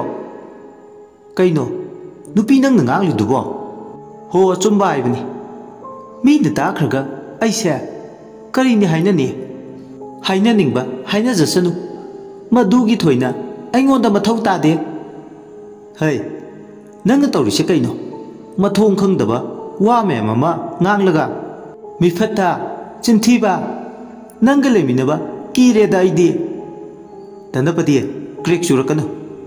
crack subine khodi airo nanglo surina kaino nang nangangiba mayam dubo ko khakok sabasida nang namu salakanu Danapati nang na kok sariba nangbu kok saba hibrane kok saribide aine nanggi amotpa mayam kupsinnaba Danapati nang ngasi aigi kutta siba soiro wa ngangbadane chumna ngang kafat is kafat pai he sak nang na ngangjaba saba maktabu rasi yaudi ko yamna Danapati nang kaidorge yare mi phatta kobira kanomta min ta khraga nang aibu kari ni haina kine mi phatta haidadi kari haigani Danapati nang ngawrbo ngawre ai ngawre nang na ngawhale aibu Danapati gi mong matau singchina yam pakhatlale Sekhar ngayaki manungda mana hingchaya tambi amagu saklo langakpa sumna wa khanarambadagi thoklauna machu onthorpa sinani mana akiba phangliba akiba ju phawre karigidi phawre mana karigumba ahingsida koila lawbusida mina takhraga kamdauba asini mana khaliba haina tanaba yaramde tethana bone adubu tethabudi lairaduna hena dum henjelakpadawna tawi haina tanaba yaraktre wasumna sum kangnarambadagi khut yawnare khut yawrupsida nupi nupa khaidana phunare liligi thawai sangkhrabana maramoi Danapatina mapuroibudusu fuba horakle amana wa ngangdana baiduna machin melubani aduda amana popa haiduna machin meli karigino haiduna meliba khuttuda mayana chikpadagi hena mapuroibududa olaga tharakpade amukta ukidre ngasi magi asigumba mong matause khallubada wakhalna lamba phangde karino ngasi Danapatina tawribase khallubada asigumba saklot amuktasu madi khak ukhidre haina tanaba yadaba ma maching mason phudoktuna mapuroibani kaukthokpa makai manadu khut yawsile machinda porok sonduna nang ta ikhut pena phuraga loire pendri phau phuraga loire nang ta phurage mihatpa mithubong mitamba nang na bot lepaga lebak siba tawgudaba nate Sekhar su tarang malang amachale masado masu napumta ditajade ngasige sigumba akiba tamthiraba Danapati gi saklot matai manawnina khana chainaba launarapok makhonna ka adugi manungda nilaklabda hojikti Sulochana su taraduna mamaga mapaga anina launaduna leiriba ka adomda lai mamaga mapaga makhut masa yawnarga phunarambudobda ngakpana khamthengle masu mamaga mapaga anina khatnaribado sangsillaga khamdoknaba hone adubu khamnaba honaribado aremba tai machanupi Sulochana su mamagi mawong matawduda kari haigadabano khangdre khatnaba khamtokpa changluba mangondasu tana no onsile phudugi chaidugi aremba thoki haiduda tai machanupiduga mapuroibagado Danapatina dam phudare amuki khutada leimaida wan thakre aduma khanaba khamdokpa changlubi Sulochana de ꯂꯤꯂꯤꯅ ꯃꯥꯒꯤ ꯃꯌꯥꯏ ꯄꯨꯝꯕ ꯍꯩꯖꯤꯟꯗꯨꯅ ꯙꯅꯄꯇꯤꯗ ꯂꯩꯁꯅꯥꯒꯤ ꯃꯤꯁꯤꯒꯤ ꯃꯇꯥꯡꯗꯨꯗ ꯄꯦꯟꯗ꯭ꯔꯗꯨꯅ ꯐꯨꯔꯤ꯫ ꯕꯨꯠ ꯑꯃꯅꯗꯤ ꯀꯔꯝꯅ ꯃꯤꯁꯤ ꯑꯃꯒꯤꯗꯃꯛ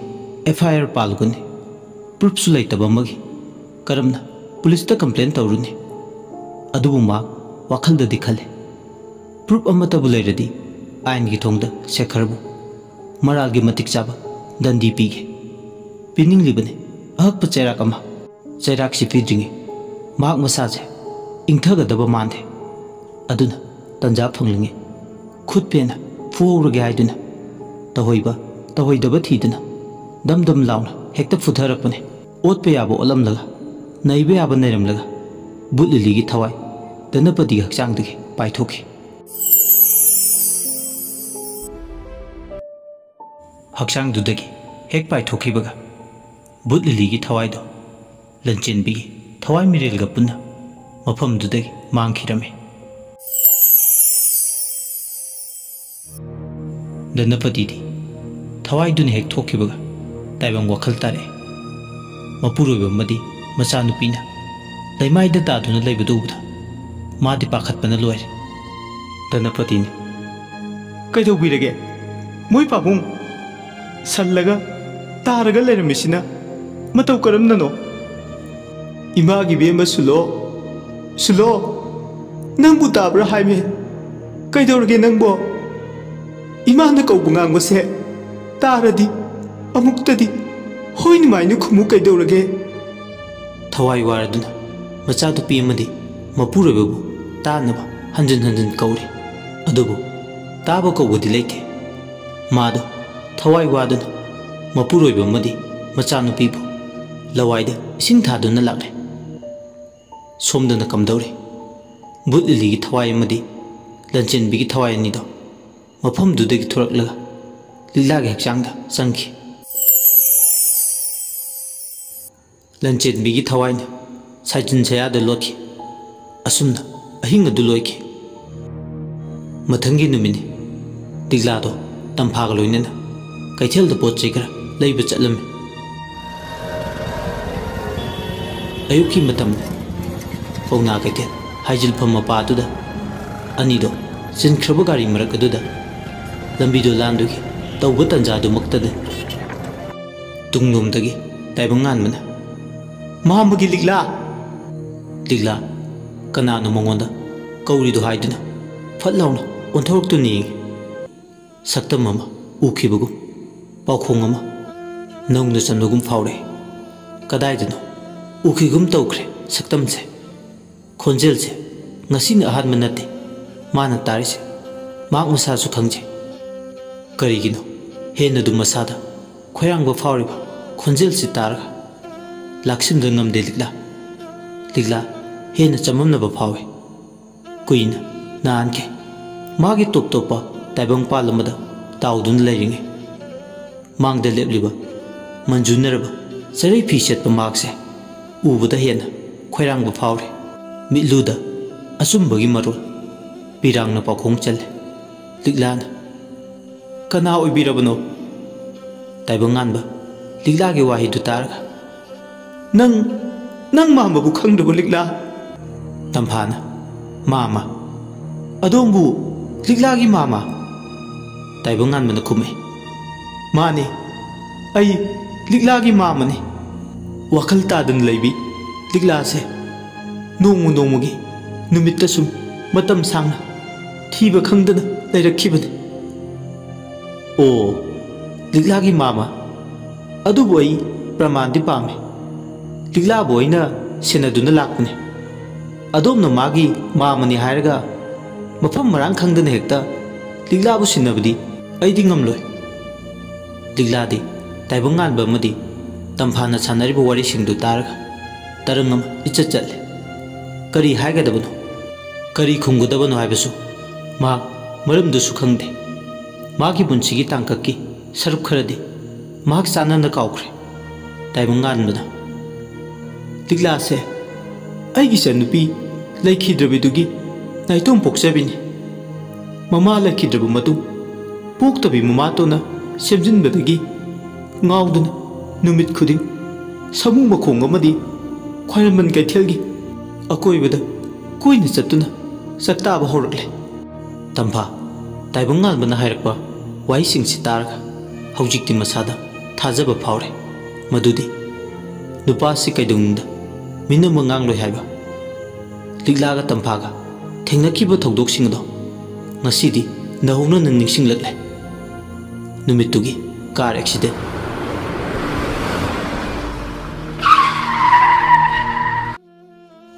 ꯇꯝꯐꯥꯅ ꯑꯩꯕꯨ ꯉꯥꯛꯄꯤꯌꯨ ꯇꯥꯗ, ꯑꯩꯕꯨ ꯂꯥꯟꯅꯁꯨ ꯂꯧꯕꯤꯒꯅꯨ꯫ ꯂꯤꯛꯂꯥꯁꯦ ꯋꯥꯈꯜ ꯇꯥꯗꯅ ꯂꯩꯔꯝꯕꯗꯒꯤ ꯑꯩꯅ ꯊꯦꯡꯅꯖꯗꯨꯅ ꯑꯩꯒꯤ ꯅꯥꯛꯇ ꯀꯨꯏꯅ ꯊꯝꯗꯨꯅ ꯏꯃꯨꯡ ꯃꯅꯨꯡꯗꯧꯅ ꯂꯩꯃꯤꯟꯅꯔꯛꯄ ꯀꯨꯏꯔꯦ꯫ ꯂꯤꯛꯂꯥꯕꯨ ꯄꯨꯟꯁꯤ ꯆꯨꯞꯄꯒꯤ ꯑꯣꯏꯅ ꯑꯩꯈꯣꯏꯒꯤ ꯅꯥꯛꯇ ꯂꯩꯕ ꯌꯥꯕꯒꯤ ꯑꯌꯥꯕꯗꯣ ꯄꯤꯅꯕꯤꯌꯨ ꯇꯥꯗꯅ꯫ ꯏꯕꯦꯝꯃ, ꯅꯕꯨꯡꯅ ꯏꯆꯟꯕꯨꯁꯨ ꯂꯥꯟꯅ ꯈꯟꯗꯦꯗ꯫ ꯅꯕꯨꯡꯅ ꯂꯥꯏꯔꯕ ꯔꯤꯛꯁꯣ ꯊꯧꯕ ꯍꯤꯡꯕꯒꯤ ꯍꯥꯇꯦ ꯍꯥꯇꯦ ꯆꯥꯕ ꯑꯃ ꯑꯣꯏꯔꯨꯕꯅ ꯏꯃꯧ ꯂꯤꯛꯂꯥꯕꯨ ꯂꯥꯌꯦꯡꯕ ꯉꯝꯈꯤꯗꯦ,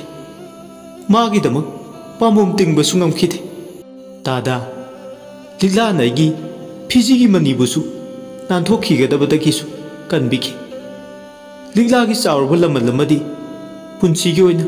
ꯇꯣꯟꯗꯨꯅ ꯂꯩꯍꯧꯔꯒꯅꯤ꯫ ꯏꯆꯟꯒꯤꯁꯨ ꯂꯃꯟ ꯑꯆꯧꯕ ꯑꯃ ꯇꯣꯟꯁꯤꯜꯂꯕꯅꯤ ꯅꯕꯨꯡꯅ꯫ ꯈꯥꯡꯉꯨꯊꯛꯇ ꯃꯥꯡꯈꯤꯗꯧꯔꯕ ꯂꯝꯍꯥꯡꯗ ꯁꯥꯠꯄꯤ ꯂꯩ ꯆꯥꯔ ꯑꯃꯕꯨ ꯂꯩꯈꯣꯡ ꯁꯣꯝꯕꯤꯔꯝꯕꯒꯤꯗꯃꯛ꯫ ꯇꯥꯏꯕꯪꯉꯥꯟꯕ ꯑꯁꯤ ꯍꯥꯏꯔꯒ ꯇꯝꯐꯥꯒꯤ ꯃꯐꯝꯗ ꯂꯤꯛꯂꯥꯒꯤ ꯄꯨꯟꯁꯤꯒꯤ ꯋꯥꯔꯤ ꯇꯥꯡꯀꯛ ꯈꯔ ꯂꯤꯔꯝꯃꯤ꯫ ꯋꯥꯔꯤꯁꯤ ꯇꯥꯕ ꯃꯇꯝꯗ ꯂꯤꯛꯂꯥꯒꯤ ꯍꯛꯆꯥꯡꯗ ꯇꯥꯡꯖꯗꯨꯅ ꯂꯩꯔꯤꯕ ꯂꯤꯂꯤꯒꯤ ꯊꯋꯥꯏꯅ ꯅꯨꯡꯁꯤꯗ꯭ꯔꯥ, ꯄꯨꯟꯁꯤ ꯑꯃ ꯑꯣꯏꯅꯕ ꯀꯌꯥꯗ ꯋꯥꯅ ꯍꯣꯠꯅꯔꯤꯕ, ꯋꯥꯈꯜꯒꯤ ꯏꯔꯩꯗ ꯄꯨꯛꯅꯤꯡꯒꯤ ꯏꯆꯦꯜꯗ ꯊꯧꯅꯥ ꯑꯃꯒ ꯂꯣꯏꯅꯅ ꯄꯨꯟꯁꯤ ꯏꯄꯥꯛ ꯏꯌꯥꯏꯗ ꯉꯝꯅꯕ ꯍꯤ ꯍꯣꯟꯕ ꯂꯤꯛꯂꯥꯒꯤ ꯄꯨꯟꯁꯤꯕꯨ ꯑꯩꯅ ꯅꯨꯡꯁꯤꯖꯩ꯫ ꯑꯩꯅ ꯀꯔꯤꯒꯨꯝꯕ ꯂꯤꯛꯂꯥꯒꯤ ꯍꯛꯆꯥꯡꯗꯒꯤ ꯍꯦꯛ ꯊꯣꯛꯈꯤꯕ ꯃꯇꯝꯗ ꯃꯥꯒꯤ ꯍꯥꯟꯅꯒꯤ ꯉꯥꯎꯆꯠꯅꯕ ꯄꯨꯟꯁꯤ ꯑꯃꯗ ꯑꯃꯨꯛ ꯍꯟꯖꯤꯟꯈꯤꯒꯗ꯭ꯔꯥ ꯍꯥꯏꯕꯒꯤ ꯑꯀꯤꯕ ꯄꯥꯈꯠꯄꯗꯨꯗꯤ ꯑꯩ ꯏꯁꯥꯗ ꯇꯠꯇꯅ ꯐꯥꯎꯏ꯫ ꯃꯁꯤꯃꯗꯤ ꯊꯣꯛꯍꯟꯅꯤꯡꯗꯦ꯫ ꯑꯗꯨꯕꯨ ꯐꯔꯦ, ꯑꯩꯒꯤ ꯃꯇꯝꯁꯨ ꯂꯣꯏꯔꯛꯀꯗꯕ ꯌꯥꯝꯃꯛꯇ꯭ꯔꯕ ꯃꯥꯜꯂꯦ꯫ ꯕꯨꯠ ꯂꯩꯕꯥꯛꯇ ꯍꯟꯗ꯭ꯔꯤꯉꯩ ꯑꯩꯒꯤ ꯆꯪꯖꯐꯝ ꯐꯪꯈꯤꯗ꯭ꯔꯕ ꯂꯥꯏꯔꯝꯂꯦꯟꯗ ꯂꯩꯕ ꯂꯩꯌꯥꯝꯁꯤꯡꯗꯨꯒꯤ ꯃꯀꯣꯛ ꯇꯥꯏꯕꯪꯁꯦꯝꯕ ꯃꯄꯨ ꯃꯥꯕꯨ ꯀꯧꯗꯨꯅ ꯑꯃꯨꯛꯇꯗꯤ ꯂꯤꯛꯂꯥꯒꯤ ꯃꯔꯝꯗ ꯋꯥꯀꯠꯂꯒꯦ꯫ ꯑꯩꯒꯤ ꯋꯥꯀꯠ ꯇꯥꯕꯤꯔꯒꯗꯤ ꯐꯔꯦ, ꯑꯩ ꯑꯃꯨꯛ ꯑꯩꯒꯤ ꯕꯨꯠ ꯂꯩꯕꯥꯛꯇ ꯍꯟꯈ꯭ꯔꯒꯦ꯫ ꯑꯁꯤ ꯍꯥꯏꯔꯒ ꯕꯨꯠ ꯂꯤꯂꯤ ꯃꯥꯒꯤ ꯇꯧꯕ ꯉꯝꯕ ꯕꯨꯠꯀꯤ ꯄꯋꯥꯔꯗꯣ ꯑꯃꯨꯛ ꯁꯤꯖꯤꯟꯅꯕ ꯍꯧꯔꯛꯂꯦ꯫ ꯃꯥꯒꯤ ꯃꯁꯥꯗ ꯌꯥꯎꯕ ꯃꯌꯥꯏ ꯃꯉꯥꯗꯨꯒꯤ ꯃꯅꯨꯡꯗ ꯅꯨꯡꯁꯤꯠꯀꯤ ꯃꯌꯥꯏꯗꯣ ꯑꯃꯨꯛ ꯈꯥꯏꯗꯣꯔꯛꯑꯦ꯫ ꯂꯤꯛꯂꯥꯒꯤ ꯍꯛꯆꯥꯡꯗ ꯇꯨꯡꯗꯨꯅ ꯂꯩꯔꯝꯕꯗꯒꯤ ꯂꯥꯏꯔꯦꯝꯂꯦꯟꯒꯤ ꯊꯣꯡꯖꯤꯟ ꯇꯥꯅ ꯄꯥꯏꯗꯨꯅ ꯂꯥꯛꯏ꯫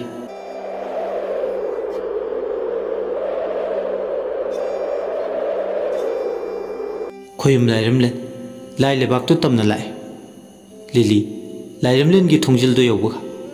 ꯂꯥꯏ ꯑꯃꯅ ꯇꯥꯔꯕꯗꯤ ꯍꯥꯏꯗꯨꯅ ꯈꯣꯟꯗꯣ ꯋꯥꯡꯅ ꯂꯥꯎꯔꯛꯑꯦ꯫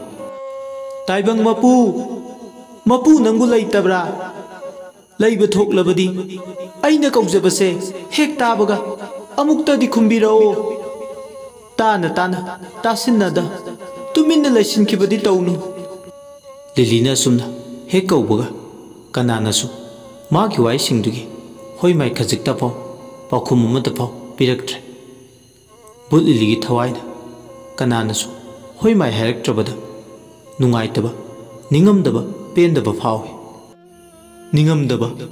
ꯊꯋꯥꯏ ꯑꯩꯒꯤ ꯇꯦꯡꯊꯥꯈꯣꯜ ꯇꯥꯕꯤꯅꯕ ꯀꯅꯥꯁꯨ ꯂꯩꯇ꯭ꯔꯕ꯭ꯔꯥ ꯇꯧꯔꯤꯁꯦ? ꯑꯃꯨꯛꯇꯗꯤ ꯑꯔꯣꯏꯕ ꯑꯣꯏꯅ ꯇꯥꯏꯕꯪ ꯁꯦꯝꯕ ꯃꯄꯨ ꯅꯪꯅ ꯑꯩꯅ ꯍꯥꯏꯖꯕꯁꯦ ꯇꯥꯔꯗꯤ ꯑꯩꯅ ꯀꯌꯥꯗ ꯄꯦꯟꯖꯒꯅꯤ꯫ ꯐꯔꯦ, ꯑꯩ ꯈꯣꯡꯊꯥꯡ ꯑꯃꯅ ꯏꯊꯟꯇ ꯁꯤꯖꯕꯅ ꯃꯔꯝ ꯑꯣꯏꯔꯒ ꯂꯥꯏꯔꯦꯝꯂꯦꯟꯗ ꯇꯤꯟꯕ ꯉꯝꯗ꯭ꯔꯦ꯫ ꯃꯤꯔꯥ ꯂꯝꯕꯥ ꯑꯣꯏꯅ ꯀꯣꯏꯄꯥꯏ ꯄꯥꯏꯗꯨꯅ ꯂꯩꯔꯤ꯫ ꯑꯗꯨꯕꯨ ꯑꯔꯣꯏꯕ ꯑꯣꯏꯅ ꯑꯩꯅ ꯍꯥꯏꯖꯕꯁꯦ ꯑꯃꯨꯛꯇ ꯇꯥꯕꯤꯔꯕꯗꯤ ꯑꯩꯅ ꯀꯌꯥꯗ ꯄꯦꯟꯖꯒꯅꯤ꯫ ꯕꯨꯠ ꯂꯤꯂꯤ ꯑꯍꯥꯡꯕꯗꯨꯗ ꯃꯥꯒꯤ ꯋꯥꯀꯠ ꯇꯥꯕꯤꯅꯕ ꯑꯃꯠꯇ ꯃꯥꯒꯤ ꯃꯤꯠꯃꯥꯡꯗ ꯊꯣꯔꯛꯂꯕꯗꯤ ꯍꯥꯏꯗꯨꯅ ꯌꯦꯡꯉꯤ꯫ ꯑꯗꯨꯕꯨ ꯀꯅꯥꯁꯨ ꯂꯩꯕ ꯎꯗꯦ꯫ ꯂꯥꯏꯔꯦꯝꯂꯦꯟꯒꯤ ꯊꯣꯡꯖꯥꯎꯗꯨꯁꯨ ꯄꯨꯔꯣꯟ ꯆꯦꯠꯅ ꯃꯅꯨꯡꯗ ꯂꯣꯟꯕꯗꯧꯅ ꯇꯧꯏ꯫ ꯍꯦꯛ ꯃꯄꯥꯜꯗꯒꯤ ꯌꯦꯡꯕ ꯃꯇꯝꯗ ꯑꯁꯨꯝꯅ ꯋꯥꯈꯜꯗ ꯈꯟꯖꯥꯟꯅꯅ ꯂꯩꯔꯤꯉꯩ ꯏꯈꯪ ꯈꯪꯍꯧꯗꯅ ꯑꯍꯥꯡꯕ ꯃꯥꯂꯪꯗꯨꯗ ꯅꯨꯄꯥ ꯑꯃꯒꯤ ꯈꯣꯟꯖꯦꯜꯅ ꯂꯥꯎꯔꯛꯏ꯫ ꯀꯔꯤ ꯍꯥꯏꯅꯤꯡꯉꯤ ꯅꯨꯄꯤ ꯃꯆꯥ? ꯕꯨꯠ ꯂꯤꯂꯤ ꯍꯔꯥꯎꯕ ꯐꯥꯎꯏ꯫ ꯍꯦ ꯁꯛꯎꯗꯕ ꯈꯣꯟꯖꯦꯜ, ꯂꯣꯟꯅ ꯋꯥꯔꯤ ꯁꯥꯟꯅꯕꯁꯦ ꯑꯩꯗꯤ ꯅꯨꯡꯉꯥꯏꯇꯦ꯫ ꯁꯛꯀ ꯎꯅꯔꯒ ꯋꯥꯔꯤ ꯁꯥꯕ ꯄꯥꯝꯃꯤ꯫ ꯑꯁꯨꯝꯅ ꯍꯦꯛ ꯍꯥꯏꯕꯒ ꯃꯥꯒꯤ ꯃꯥꯡꯗ ꯐꯨꯠ 10ꯃꯨꯛ ꯂꯥꯞꯄꯒꯤ ꯆꯥꯡꯗ ꯍꯅꯨꯕ ꯆꯩꯁꯨ ꯁꯨꯕ ꯑꯃ ꯃꯈ꯭ꯋꯥꯡ ꯃꯦꯠꯇꯨꯅ ꯂꯦꯞꯄꯒ ꯂꯩꯕꯗꯨ ꯎꯔꯦ꯫ ꯍꯅꯨꯕꯗꯨꯅ ꯅꯪꯅ ꯉꯁꯥꯏꯗꯒꯤ ꯀꯣꯏꯀꯧ ꯀꯧꯔꯤꯕ ꯇꯥꯏꯕꯪ ꯁꯦꯝꯕ ꯃꯄꯨ ꯍꯥꯏꯕꯗꯣ ꯑꯩꯅꯤꯅꯦ꯫ ꯀꯔꯤ ꯍꯥꯏꯒꯦ ꯂꯥꯛꯏꯕꯅꯣ ꯊꯋꯥꯏ ꯅꯪꯕꯣ? ꯂꯤꯂꯤꯅ ꯃꯇꯝ ꯀꯌꯥꯒꯤ ꯃꯃꯥꯡꯗꯒꯤ ꯇꯥꯏꯕꯪ ꯁꯦꯝꯕ ꯃꯄꯨ ꯅꯪꯕꯨ ꯎꯅꯖꯒꯦ ꯈꯟꯕ ꯀꯨꯏꯔꯛꯂꯕꯅꯤ꯫ ꯉꯁꯤꯗꯤ ꯅꯪꯒꯤ ꯅꯐꯝꯗ ꯑꯩ ꯋꯥꯀꯠꯀꯦ ꯂꯥꯛꯂꯤꯕꯅꯤ꯫ ꯑꯗꯨꯒ ꯑꯩꯅ ꯍꯥꯏꯖꯕ ꯋꯥꯐꯝ ꯑꯃꯇꯒ ꯌꯥꯕꯤꯌꯨ ꯍꯥꯏꯗꯨꯅ ꯂꯥꯛꯂꯤꯕꯅꯤ꯫ ꯐꯔꯦ, ꯅꯪꯅ ꯍꯥꯏꯅꯤꯡꯂꯤꯕꯗꯣ ꯍꯥꯏꯔꯣ꯫ ꯅꯪꯒꯤ ꯋꯥꯀꯠꯇꯒꯤ ꯍꯧꯔꯒ ꯅꯪꯅ ꯍꯥꯏꯅꯤꯡꯕ ꯄꯨꯝꯕ ꯍꯥꯏꯕ ꯌꯥꯒꯅꯤ꯫ ꯇꯧꯕꯇꯕꯨ ꯑꯁꯦꯡꯕ ꯑꯆꯨꯝꯕꯗꯤ ꯑꯩꯉꯣꯟꯗ ꯄꯥꯎꯗꯝꯕ ꯇꯥꯏ꯫ ꯂꯤꯂꯤ ꯑꯃꯗꯤ ꯇꯥꯏꯕꯪ ꯁꯦꯝꯕ ꯃꯄꯨ ꯑꯅꯤꯗꯣ ꯑꯋꯥꯏꯈꯨꯝ ꯇꯧꯅꯔꯦ꯫ ꯑꯩꯒꯤ ꯋꯥꯀꯠ ꯍꯥꯏꯗ꯭ꯔꯤꯉꯩ ꯋꯥꯍꯪ ꯑꯃꯇ ꯍꯥꯟꯅ ꯍꯪꯖꯒꯦ ꯌꯥꯒꯗ꯭ꯔꯥ? ꯀꯔꯤ ꯋꯥꯍꯪꯅꯣ? ꯍꯪꯉꯨ ꯌꯥꯒꯅꯤ꯫ ꯃꯤꯒ ꯃꯤꯃꯥꯟꯅꯗꯕ ꯃꯤꯑꯣꯏ ꯀꯌꯥꯅ ꯉꯥꯎ ꯐꯩꯗꯨꯅ ꯂꯝꯕꯤ ꯂꯝꯖꯥꯎꯗ ꯉꯥꯎꯗꯨꯅ ꯄꯨꯟꯁꯤꯒꯤ ꯑꯔꯣꯏꯕ ꯃꯤꯀꯨꯞ ꯐꯥꯎꯕ ꯆꯥꯛꯅꯤ ꯐꯤꯅꯤꯗꯨꯅ ꯂꯦꯟꯕꯁꯦ ꯌꯦꯡꯕ ꯅꯨꯡꯉꯥꯏꯕꯤꯕ꯭ꯔꯥ? ꯀꯔꯤ ꯋꯥꯍꯪꯅꯦꯒꯦ ꯏꯕꯦꯝꯃ ꯅꯪꯒꯤꯗꯨꯗꯤ? ꯋꯥꯍꯪꯅꯤ, ꯃꯁꯤꯁꯨ ꯋꯥꯍꯪ ꯃꯈꯜ ꯑꯃ꯫ ꯃꯤꯅ ꯍꯪꯅꯗꯕ ꯋꯥꯍꯪ ꯑꯣꯏꯔꯝꯕꯗꯤ ꯌꯥꯏ, ꯑꯗꯨꯕꯨ ꯇꯉꯥꯏ ꯐꯗꯅ ꯍꯪꯗꯕ ꯌꯥꯗꯕꯒꯤꯅꯤ꯫ ꯑꯩꯅ ꯇꯥꯏꯕꯪ ꯁꯦꯝꯕ ꯃꯄꯨ ꯑꯃꯅꯤ ꯍꯥꯏꯅ ꯍꯪꯖꯔꯤꯕꯁꯦ꯫ ꯉꯥꯎꯕ ꯍꯥꯏꯕꯁꯤꯗꯤ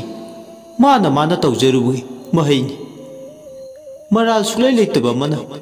ꯉꯥꯎ ꯐꯩꯗꯨꯅ ꯂꯦꯟꯕꯁꯤꯁꯨ ꯃꯥꯒꯤ ꯀꯔꯝꯕ ꯃꯍꯩꯅꯤ ꯍꯥꯏꯒꯗꯣꯏꯅꯣ ꯇꯥꯏꯕꯪ ꯁꯦꯝꯕ ꯃꯄꯨ? ꯈꯪꯗ꯭ꯔꯤ ꯕꯦꯝꯃ, ꯅꯪꯒꯤ ꯋꯥꯍꯪꯁꯦ ꯌꯥꯝ ꯂꯨꯔꯤ꯫ ꯇꯥꯏꯕꯪ ꯄꯥꯜ ꯍꯥꯏꯁꯤꯗꯤ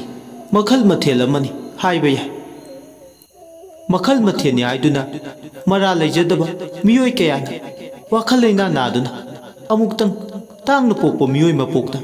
ꯀꯣꯏꯆꯠ ꯆꯠꯇꯨꯅ ꯂꯦꯟꯕꯁꯤꯕꯨ ꯌꯦꯡꯕ ꯅꯨꯡꯉꯥꯏꯕꯤꯕ꯭ꯔꯥꯅꯦ? ꯏꯕꯦꯝꯃ, ꯑꯩ ꯀꯔꯤ ꯍꯥꯏꯒꯗꯕꯅꯣ ꯈꯪꯗ꯭ꯔꯦ꯫ ꯄꯪꯁꯤꯟꯅꯒꯅꯨ ꯇꯥꯏꯕꯪ ꯁꯦꯝꯕ ꯃꯄꯨ꯫ ꯄꯪꯁꯤꯟꯅꯕ ꯅꯠꯇꯦꯅꯦ ꯑꯩꯒꯤꯁꯦ꯫ ꯑꯩꯗꯤ ꯈꯥꯡꯉꯨꯊꯛꯇ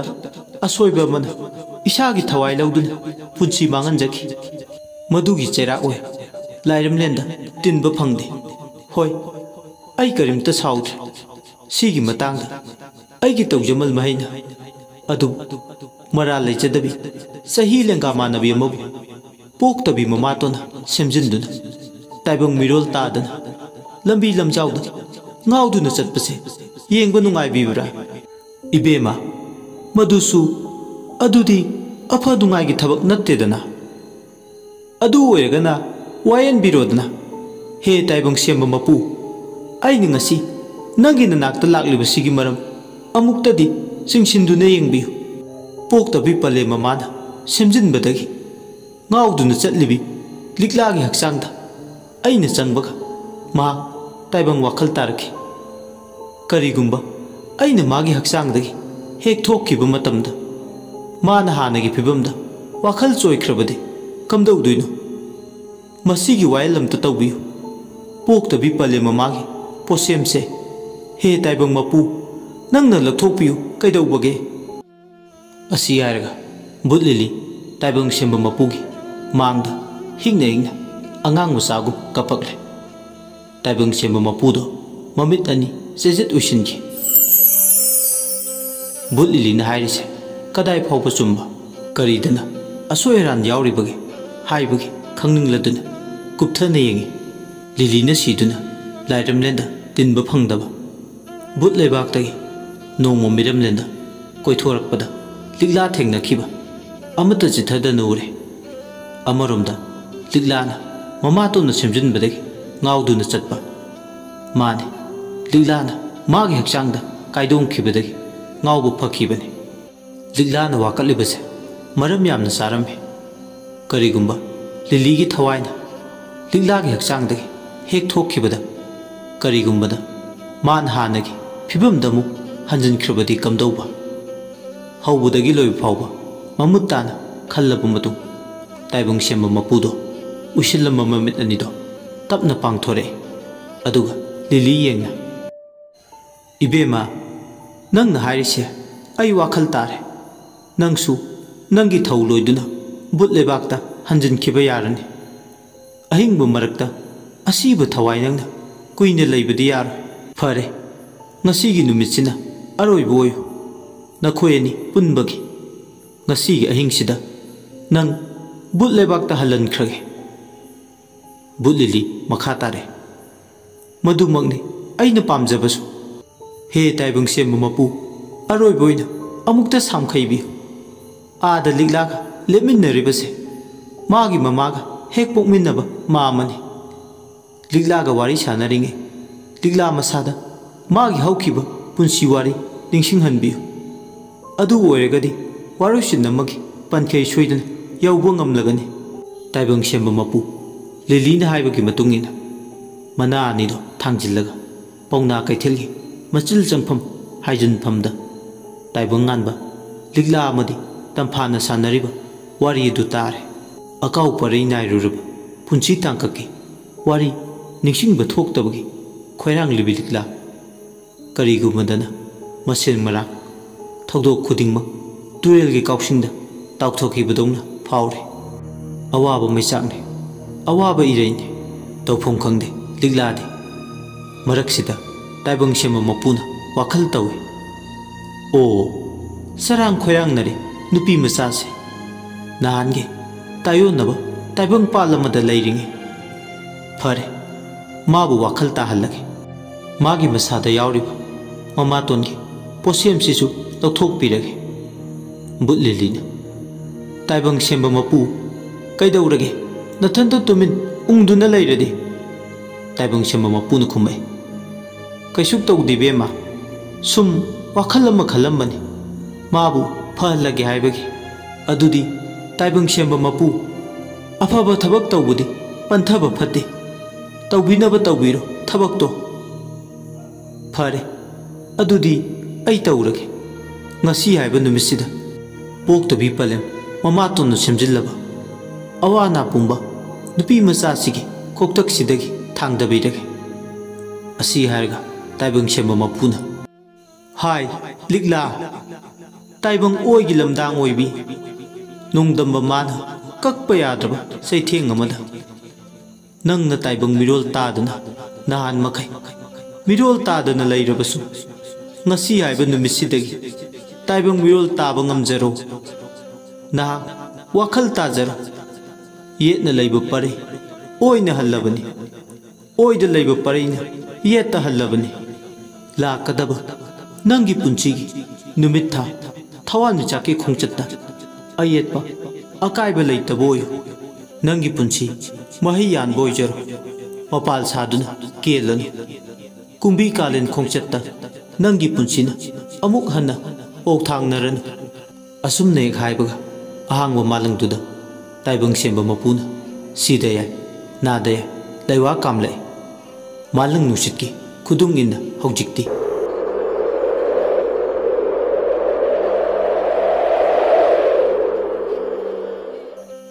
लैवा माना हौजिक्ति निंसा सोर होनबदा लिगलागे हक्चांगदा ताइबंग सेमबा मपु मागी सिदे याय नादे याय चंख्रे सिदे याय नादे याय दुना हेक चंखिबदा लिगलादो मागी हौख्रबा पुंसिगी थौदोकपुंबा निंसिंग लै पौना कैथेल मचिंदा लेप्तुना मागी मिनमांगदा मागी मामा ताइबंग गानबदा लेपमबदु उरे लिगला हिगनेगना मागी मामाबु कौदुना कपकले चही क्या वाखल तादना लेलंबा ngasi इखंग खंगौदना वाखल तारकपसिदा लिगला हाइनिंगबा बुंबा तरेंग योत अमना योसिनख्रे थिंगबा ngamdraba मिलु पिरांग नतना अतोपा वाय अमदा लैते माबु कनबिरकपा तंफा अमदी मागी मामा ताइबंग गानबाबु उबदा चिनबा थक खानिमक फोसिनख्रे वाही अमतफाव हाइबा ngamjade तंफा अमदि ताइबंग गानबा लिगला मखोय हुमना तौरिबा थौदोगदो उबदा लिलीदो हिंग हिंगना कप्पे ताइबंग वाखल तारकपदा तौरिबा थौदोगसिंग दुबदा लिली अपेनबा मदि फावरे थमोइदु पेन लिलीना ताइबंग सेबा मपु माबु थागचे लिलीना थागचरी सेंबीबा मपु नंगबु नंगना अइगी वाका ताबीबा नंगना अइबु नुक्सिबीबा नंगना अइबु कनबीबा ताइबंग सेबा मपुना खुमले इबेमा लाई ओइबा इबुसु ngasi nangna nahongnana aibu anouba parama tambir apenba maibado oihalle aidi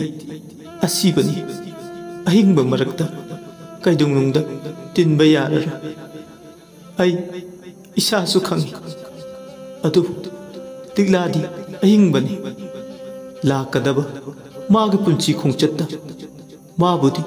nunga yaifana adumo hinganbiyuko माना नुंगाइना पुंची लेनबा उरगा अइगिसु अपेनबो ओइजगे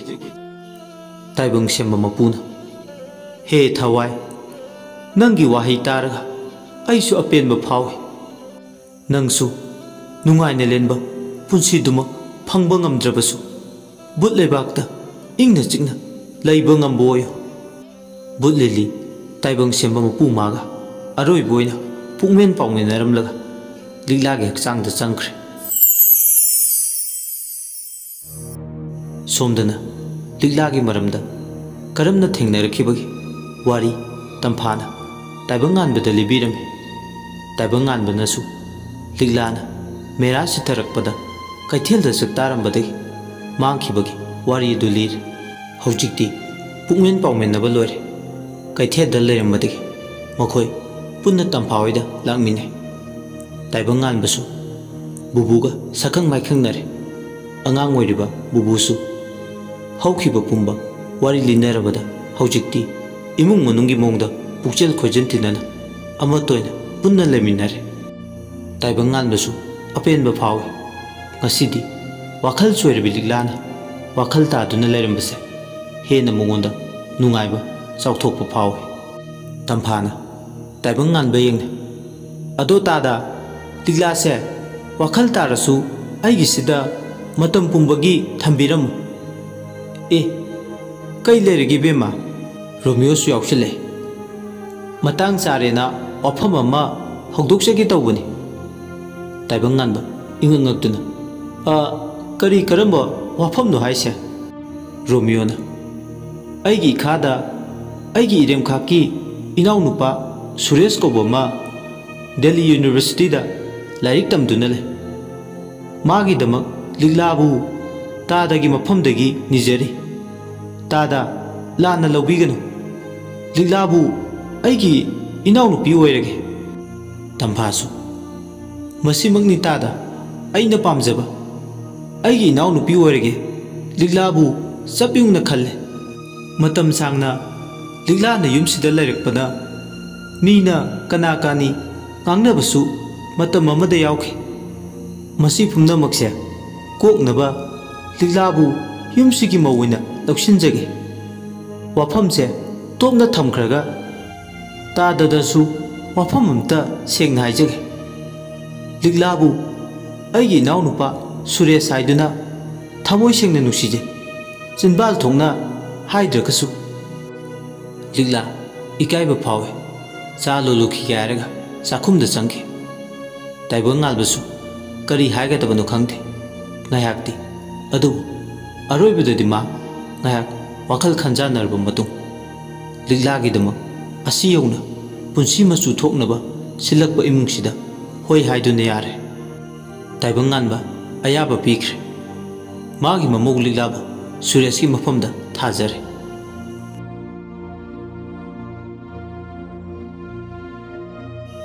budluawi haiba warisigi ahanbagi season 1 matang asida losinjare warisi haubudagina loiba phawa tabi kiba mayambu tabimal khangbu chari अमदी मयामना नुंसिबिदुना like subscribe तौबिरखिब खुदिमकपु थाकतप फोंदोकचरी।